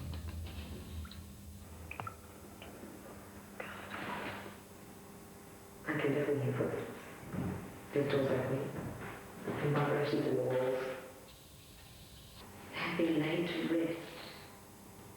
But all creatures living or dead who grow cold have to be the cold storeroom. Finally, she realises she's in the morgue. Actually, may not be mid-phrase after all. I've just checked the fingerprint.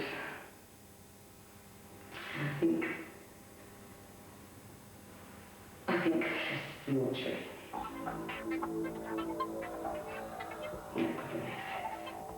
While Tani chills out in the morgue, our second contestant, Karen, will be locked in the isolation room. I'd like to believe, because I know that we have a spirit, I know that our body is just a shell, and at some point when we die, that our spirit goes elsewhere. I'd like to see a ghost of myself. Karen is hooked up to a heart monitor, so the crew can assess how she copes. The multi-probe thermometer is attached to sensors throughout the room. Karen must note any sudden drop in temperature, which could indicate a presence. First, though, Karen will find out the dark past of the isolation room. One of the most frightening rooms in this place is also one of the smallest, the isolation room.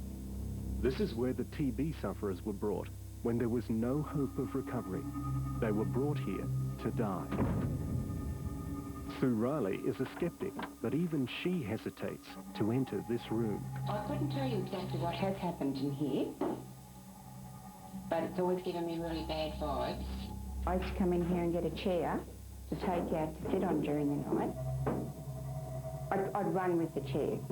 Some nights would be particularly worse than others, but it's just the vibes in this room. I don't like it at all. I feel quite cold in here now. My hair's sort of going on my arms. I don't like the room.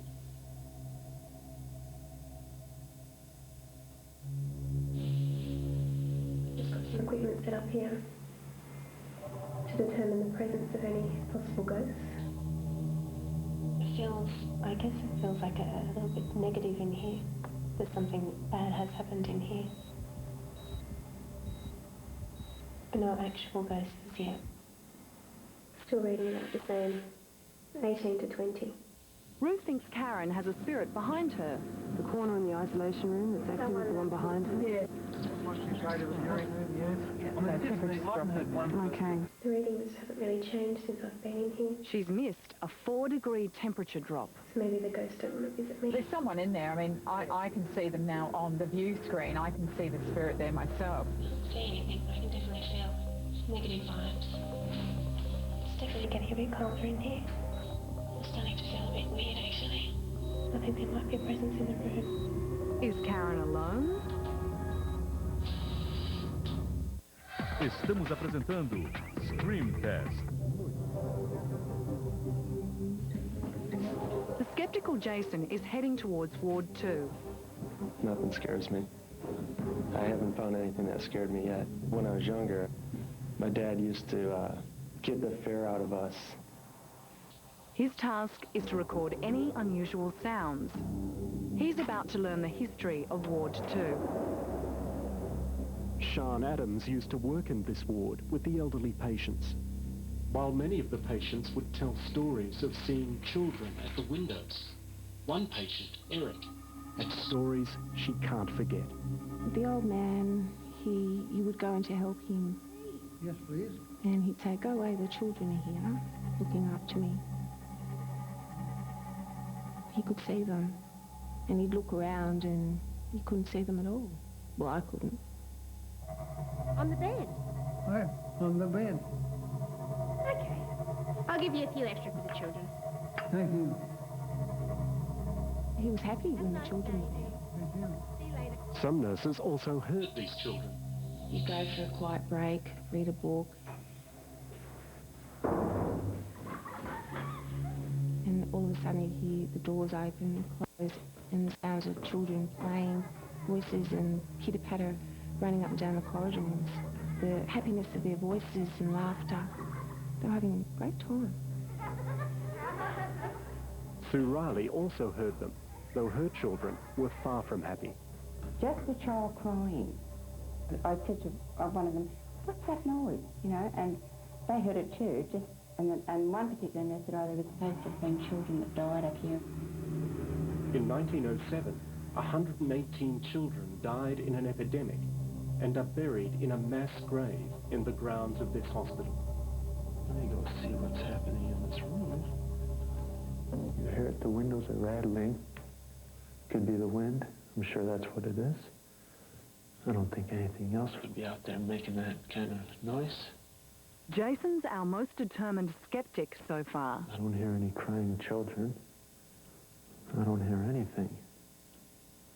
But I'd like to. I'd like to see a ghost. That light just keeps going on and on. I'm not scared of that. I'm not scared of anything. I really do want to see a ghost, though. I think that would make me very happy.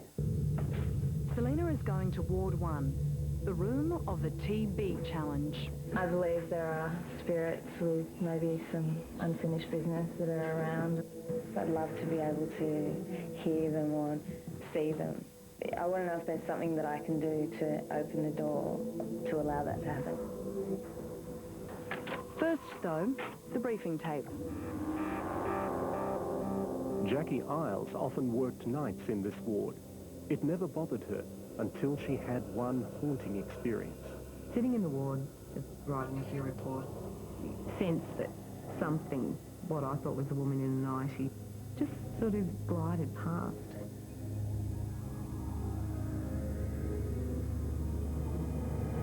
And the hair on the back of your neck goes up and you start to get a bit, you know. Jackie believes she knows the identity of this ghost. Thought to be the founder's wife. The older nurses would say, oh, you know, be careful when you walk in the ward by yourself of a night because Mrs. Goodlittle will be there and, you know, she'll make her presence felt.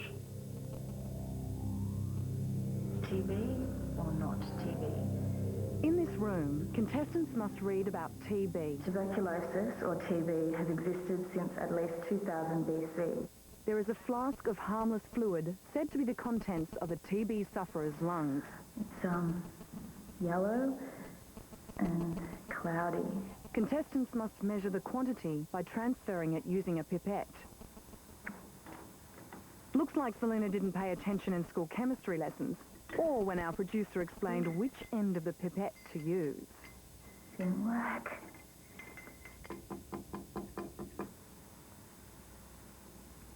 I feel like I'm putting my fingers on this stuff. She won't be able to measure the quantity as required. Unbelievable.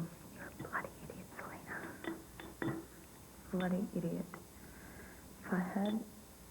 I can't breathe into that now. Obviously that was the bit you're supposed to breathe into, so I failed at this one.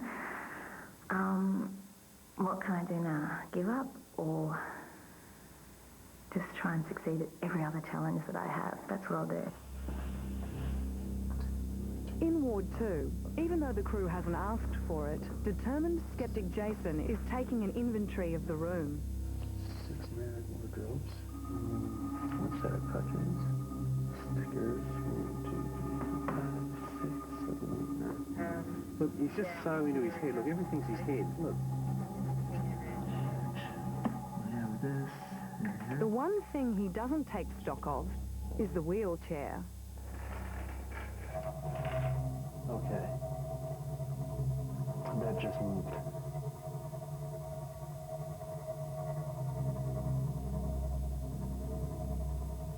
Too bad. I missed it.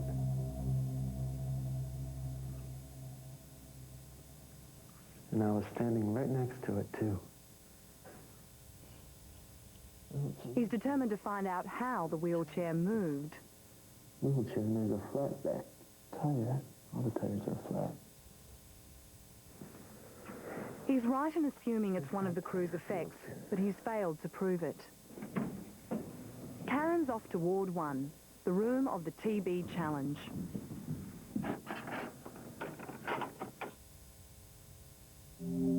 Former nurse Margaret Peachy believes that many patients became trapped here when they died. You hear different things that some residents have said, and you know that they haven't been here for a long time.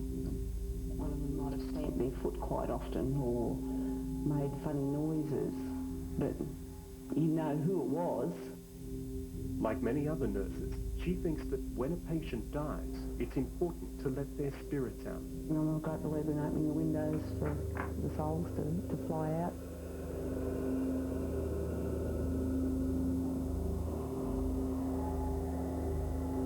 If you don't, I think that's how you get places like this with, you know, sort of the, shall we say, ghosts. Unlike Selena, Karen has no problem using the pipette. I hope this really isn't TB. Will her concentration hold when the crew make a curtain move behind her? Oh, shit. Oh my God. Something just pulled the curtains across. It's certainly got Karen on edge, but she's still got the nerve to try to find out how it happened. Okay, I've just witnessed my first paranormal activity. Something just pulled that curtain across. I've never, ever experienced anything like that before in my life. I'm absolutely shaking. I mean, I'm shaking, the camera's shaking.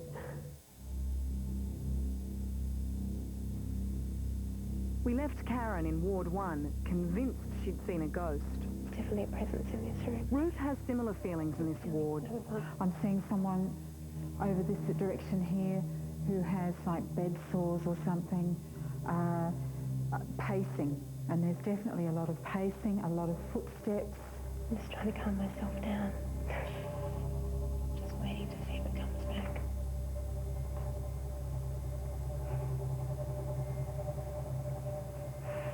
Oh my God.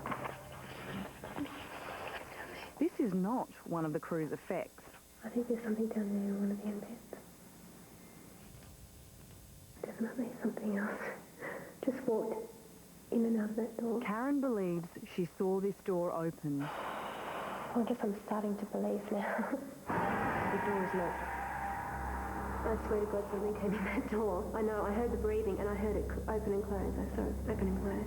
Well, I can tell you now that door's locked. Our producer Lee had locked it herself for safety reasons. It's the skeptical Jason's turn in the isolation room, Pardon?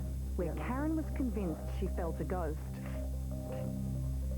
The heart monitor will tell us if he's as laid back as he says he is. Still connected? Come on, ghost. Show yourself. I think nothing's happening because I'm wishing for something to happen. And I just believe that if you wish for something, you don't always get it. And if I actually believed in ghosts or anything of the sort, then maybe my subconscious would be powerful enough to let me imagine these forces that not everyone, but certain people see, or supposedly see. Tarning's in Ward 2, listening for any unusual sounds and hearing plenty of effects. Steps. I can smell something in here. It's kind of like, Let's see how she responds when the crew springs the door open. Okay. I don't know if I'm imagining this, and it might very well be, but I don't remember that door being open before. And the door is definitely open now. If you can see it, it's that door over there. It's Selena's turn in the viewing room, the room of the identification challenge. In this room, contestants must use the password to access a computer. So I'm going to enter leprosy.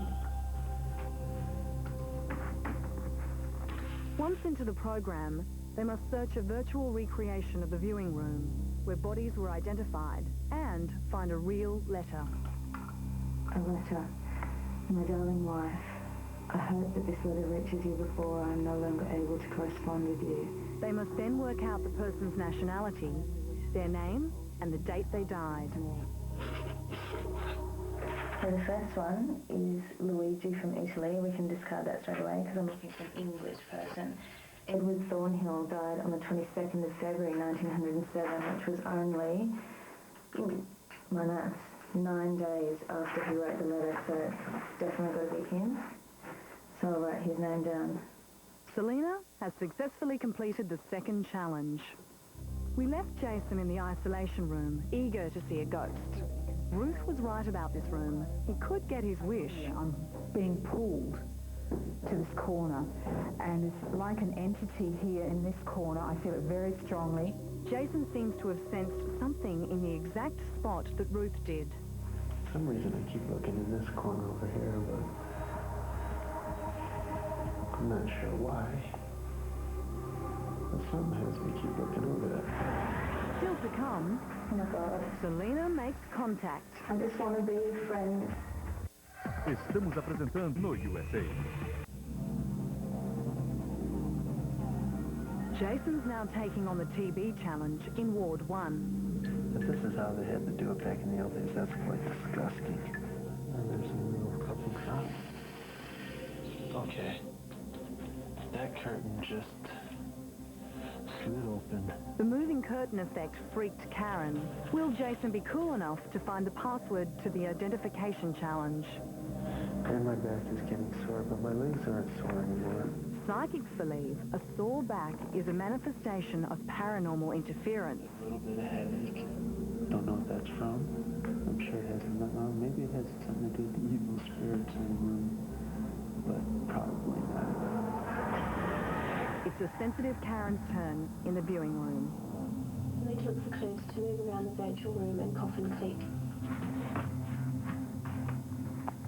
I'm pretty sure I've answered the third question correctly. It was definitely Edward Thornhill from England, 1907. Paranormal investigator Mike Williams had camped out here overnight and recorded strange foot-tapping sounds in this area. Ruth hears them now. What I was picking up is straight away I was drawn to the far right-hand corner where there is a woman there, and as we discussed, you said you picked up some unusual sound, and the sound that I was getting was... Which is the exact sound that I taped. This is the actual sound Mike taped. Tani is in the isolation room where she's hooked up to the heart monitor.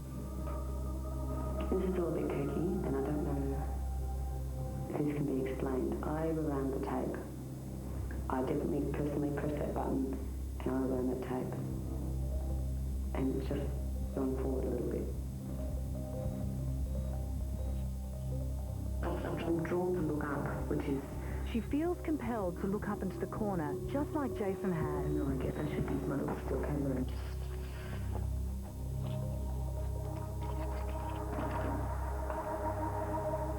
Now her camera doesn't work either. Okay. Meanwhile, Jason's in full denial in Ward 1. I don't know if the other people in my group would have got scared from a curtain moving or a wheelchair moving, but I didn't. It just... Amazingly, he's ignoring the crew's effects again. I think I have good senses. Maybe they're not the kind of senses you need to feel or see something from the paranormal. Fake. But my back is definitely getting sore.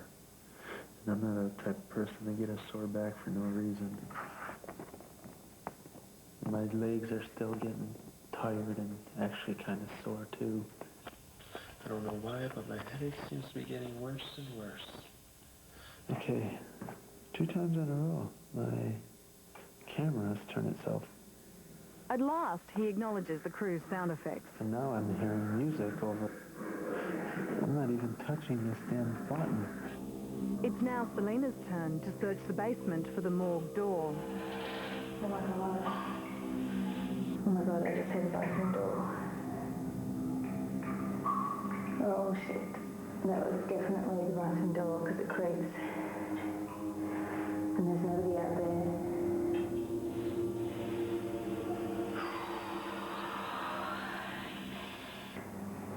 This is for real. Now this is for real.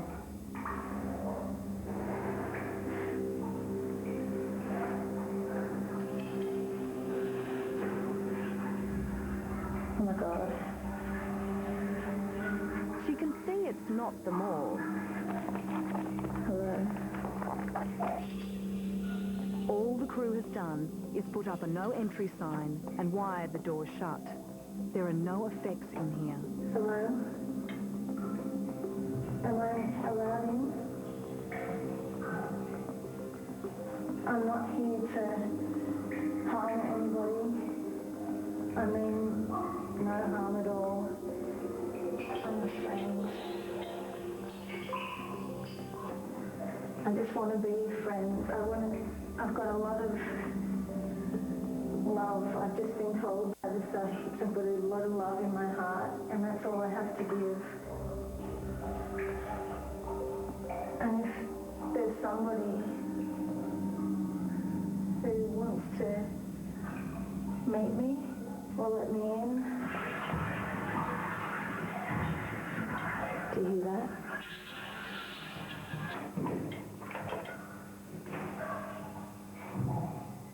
Hello? I swear to God, I'm hearing the cubicle doors opening. After. Had a bit of a A big temperature drop, according to monster 2, down to 14 degrees. Bathroom's gone up and into 7 and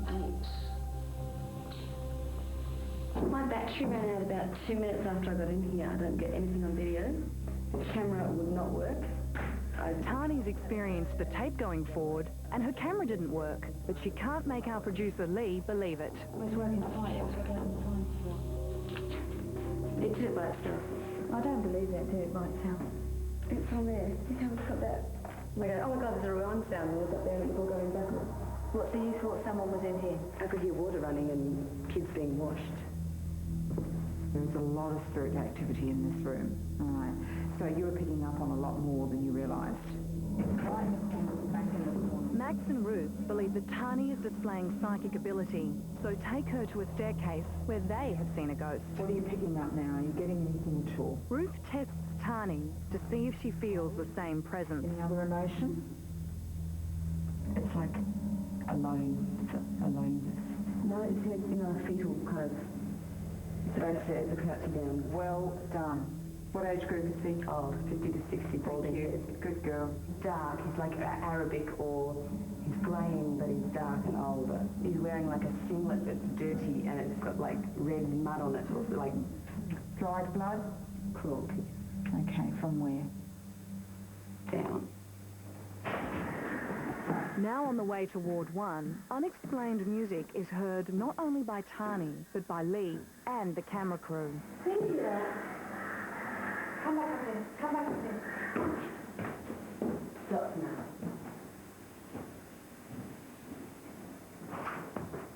Did you hear it? Yes.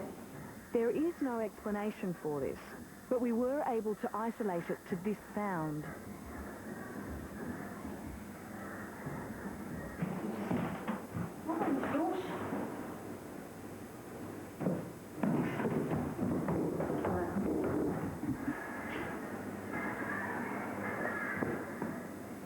It's something weird, isn't it?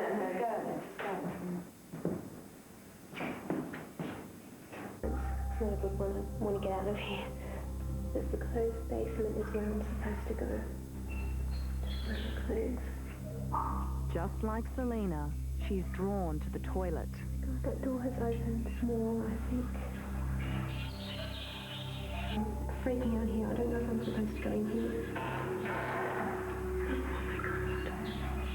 I've got to calm down. I'm absolutely shaking. I'm going to go in this door. I don't know. But first, a winner must emerge from the Queen Victoria Hospital scream test.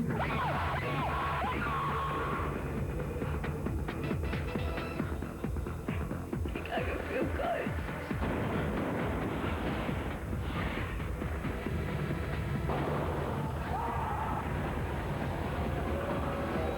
She's just about at threshold in the theatre. That thing's definitely moving.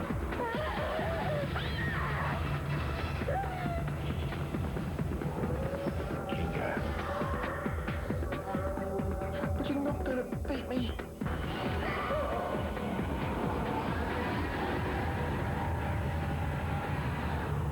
I don't know what that was. Back at Queen Victoria Hospital, there are only 2 rounds left to find a winner. Last time, Selena struggled through the basement to find the morgue, but was drawn like a magnet to the wrong door. Before going in, she tried to make friends. Hello? Am I allowed in? I'm not here to harm anybody. I mean, no harm at all. I'm a friend. I just want to be friends. I've got a lot of love in my heart.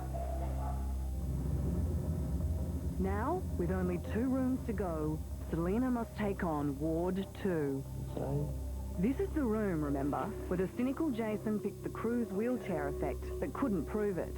That just moved. Everywhere. It's a fairly quiet ward, and I feel, I don't know,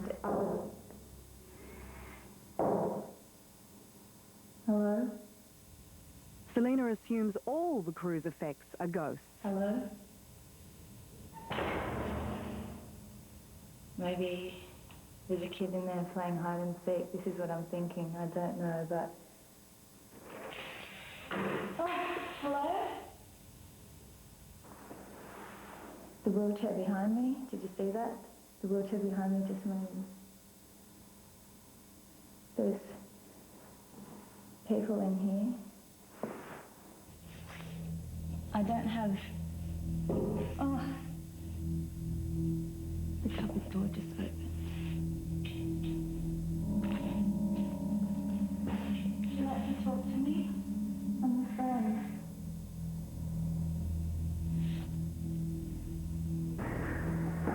Last week, Tani and our crew heard this music.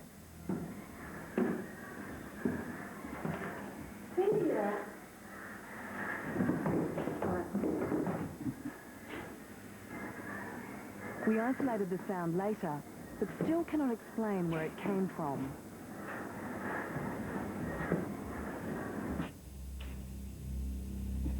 Tani's in Ward 1, where she'll need to find the password to the computer.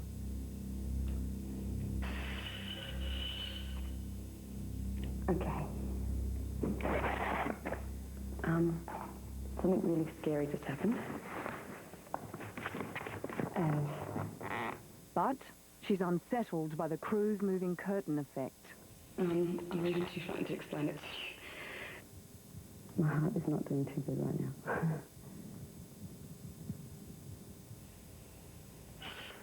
Okay, it just moved again. Okay, now listen to what Ruth and Max said, in that it's just someone who's having fun. She gets it together and locates the clue to the password. Now she has to remember it to access the computer in the body viewing room. Despite how scared she's been, she powers through the challenge. Enter the password. To enter here, it won't cost you an arm and a leg if you remember the disease other than tuberculosis caused by the Mycobacterium family. Okay, it's leprosy, but it's a matter of spelling. Leprosy. Enter. In the virtual room, she finds a mystery body. She needs to identify it. Here we go. It's a box. Okay. She's done it. The 3 female contestants have full marks in the 2 challenges. That just leaves the highly skeptical Jason. Come on, Ghost. Show yourself. He's been very methodical all night. Stickers. 1, 2, 3, 4, 5, 6, 7, 8. And now's the time it should all pay off as he takes on the identification challenge. I just can't remember.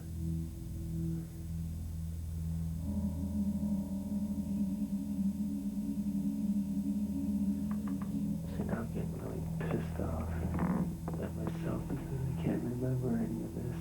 Without the password leprosy, he won't make the grand final. It's one thing that's going to make me lose this game would be my memory. He's blown it. It's down to 3 contestants. Last week, we left Karen frozen in the basement at the same door that had Selena spooked. I just started shaking again. It's definitely an awful presence down here. Like Selena, she's realised there was no reason to be in this area and has found the morgue, the room she was meant to explore. I've got to calm down. I'm absolutely shaking. I'm going to go in this door. She'll need to settle down to find the clues for her memory test at the end of the night. This is really spooky. I don't want to go in. Karen checks the electromagnetic field, but gets distracted by the crew's sound effects. Oh my God. I can hear really heavy footsteps and I don't know what the hell they are. I don't want to know. They seem to be getting closer and they've stopped now. They're really freaking me out. Oh Jesus, oh Jesus, oh Jesus. I've had enough of being down here. I just want to get out of here. There's those noises again. She'll have to keep it together enough to remember the clues. I'm tense all over. I'm cold and I can't stop shaking. On the way to Ward 2, a very spooked Karen thinks she's seen something. I thought I just saw legs walk through the front door. In Karen's final room, she must record any unusual sounds, but her hold on what's real and what's imagined is really weak now. What does that sound? I can definitely feel the cold presence in this room. There's something on this side of me, on the right-hand side of me, that's quite a strong presence. I just feel like there's a shadow or something behind me. I'm sure there is.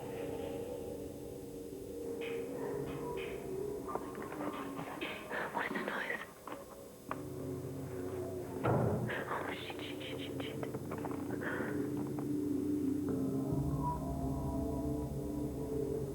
But it must be a nice ghost. I feel exhausted. Yes. Absolutely exhausted. Welcome to the scientific world. But, yeah, it was a very interesting evening.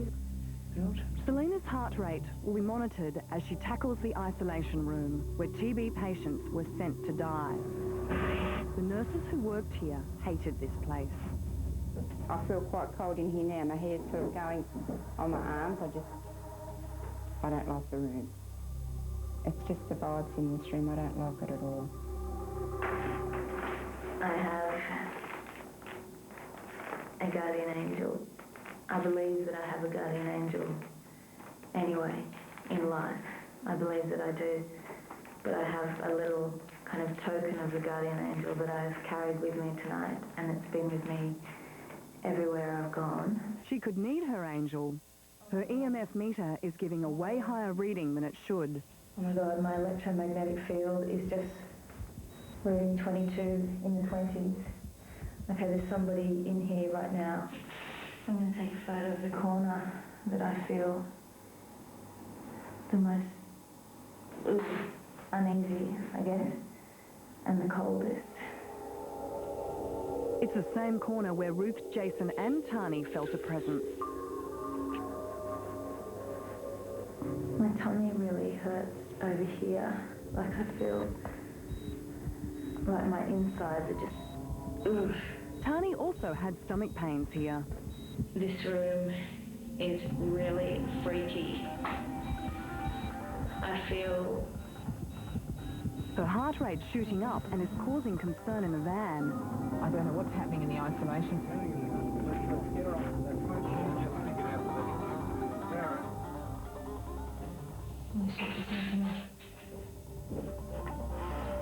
Holy shit. It's the end of a long night, and Ruth is on hand to counsel her. It scared the crap out of me. I had one moment where the magnetic detector just flew up to 25. I know, I was watching in the van when that happened, so I was aware that that had happened for you. And that was, didn't stay like that for too long. I don't know how long it was before I noticed, but then it stayed like that for a while, and then it kind of, almost like as soon as I was onto it, it went. It's been a tough night for everyone. They complete their tests, the scores are tallied, and the last grand finalist is revealed. And tonight, with the points that we tallied, the winner is Selena. So congratulations. Previous Scream Test winners. Someone's just here. Someone's standing right in front of me. And 20 competitors, we know our 5 Scream Test finalists. The first test was at the heavily haunted Maitland jail, where only Debbie survived. Oh, God. Someone's holding the door shut. But only just. 5. Oh, we're getting... He seems to be around here. She picked up on presences from the start. Oh, he's grinding again. Oh, we're going up to 6. Right, he's right in front of me. 1.4, 1.5. Yep. And she did her best to work with the spirits. Oh, don't you dare touch me. Just go away. Back off. Back off. He likes me talking to him, about him, and I don't want him touching me, so bugger off. Thank you very much. She spoke to females when she couldn't possibly have known the cell was formerly used by women prisoners. I know you're there. Look, Therese, you can just buzzer off, okay? I know it's your room. I know it's your room. She had to deal with plenty of bad guys. Wanting me to feel what it feels like to be hanged. Just feel like my neck is up so high and I'm dragged down. Calm down now. Calm down. But Debbie hung on to win the night. At Studley Park, sailor Sam raced out of the block. I feel like there's something in here. I want to get out. Behind that door over there. There's definitely something in here. Something was at my leg the whole time. My right leg is absolutely sore. I've never been this sore before in my life. And kept up a cracking pace. But I'm starting to feel really cold. Really, really cold. But his determination got him through a shaky start. Oh, this room, it's got the worst vibes. But you're not going to beat me. You are not going to beat me. Then he got help from an unexpected quarter. I think they saw my pain. Or my dead father, rest in peace, is here with me, helping me. I just got as I walked in here, just all of a sudden I looked at that rock. I think I was waiting for him to come back up here. Give me the password because I've got no idea. And his invisible helper got him home. I just all of a sudden remembered. Some polar just came in my head. Someone's definitely here helping me. Definitely helping me. Darren's an entertainer, and he certainly did that in our Parramatta orphanage scream test. I'm getting off. He started off with hope in his heart. No, I might see a ghost before the night's out. And it wasn't long before he had a mist in his eyes. I don't know if it's me or not, but I just thought I saw red, sort of like a cloud. And a shiver down his spine. I bet any money this is what she went through. She'd get in the corner, I can feel it. She'd get in the corner and she'd shiver for hours. And shiver and shiver. Oh, shit! The rolling ball effect soon had him warmed up. Whoa! Those balls just moved.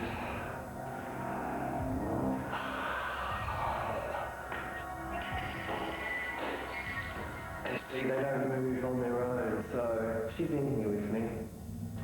She's in here with me. He had no problem with the challenges, but then came his turn in a straitjacket. It's the first time for everything, isn't it?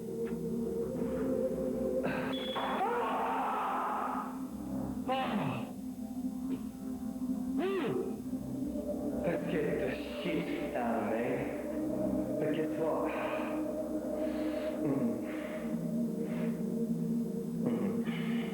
Well, push them all off if you're going to push them.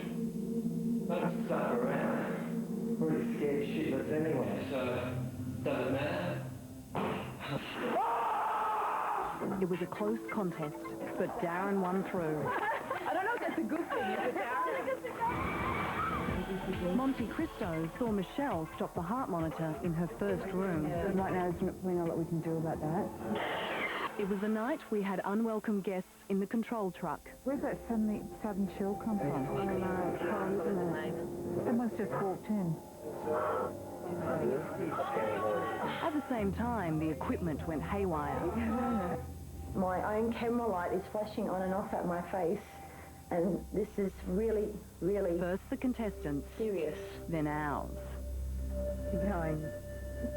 Michelle was spooked by most of our effects. And he goes, look, pram, it's moving. I didn't move it. The pram just moved. This one. Then she heard crying in the chapel that was nothing to do with the crew. I wonder if it's a little girl running. I don't know, but I hear crying. But I heard crying. I actually feel a bit sick to the stomach in this room, actually. Shit. The crew made the curtains open, and Michelle went into denial. I didn't do it. Oh. She became unstable in the stables. Oh, and I just heard I just swore a bit because I heard a banging. And took it all personally. There's too many people and they definitely just don't want me in here at all. Again, in this room, somebody does not want me here. But she was the only one who knew her sins enough to win. Match the crime with the sin to find the one sin that hasn't provoked murder at Monte Cristo yet. So, Selena will have some serious competition in the grand final at the most ghostly location of all, where everyone has a dark and stormy night.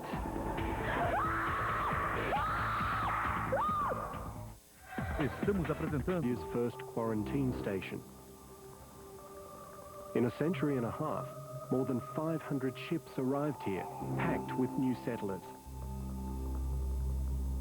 But many of them brought deadly diseases like bubonic plague, cholera, Spanish influenza, and smallpox. If any diseases were found on a ship, all the passengers were scrubbed, fumigated, and quarantined here for at least 30 days. For many, the quarantine station was the only place they saw in their promised land. 600 died here and are lost forever in unmarked graves, some buried beneath these buildings. It seems many refuse to rest in peace. Visitors complain of rushes of cold and hot air through the rooms and feeling pushed by invisible hands.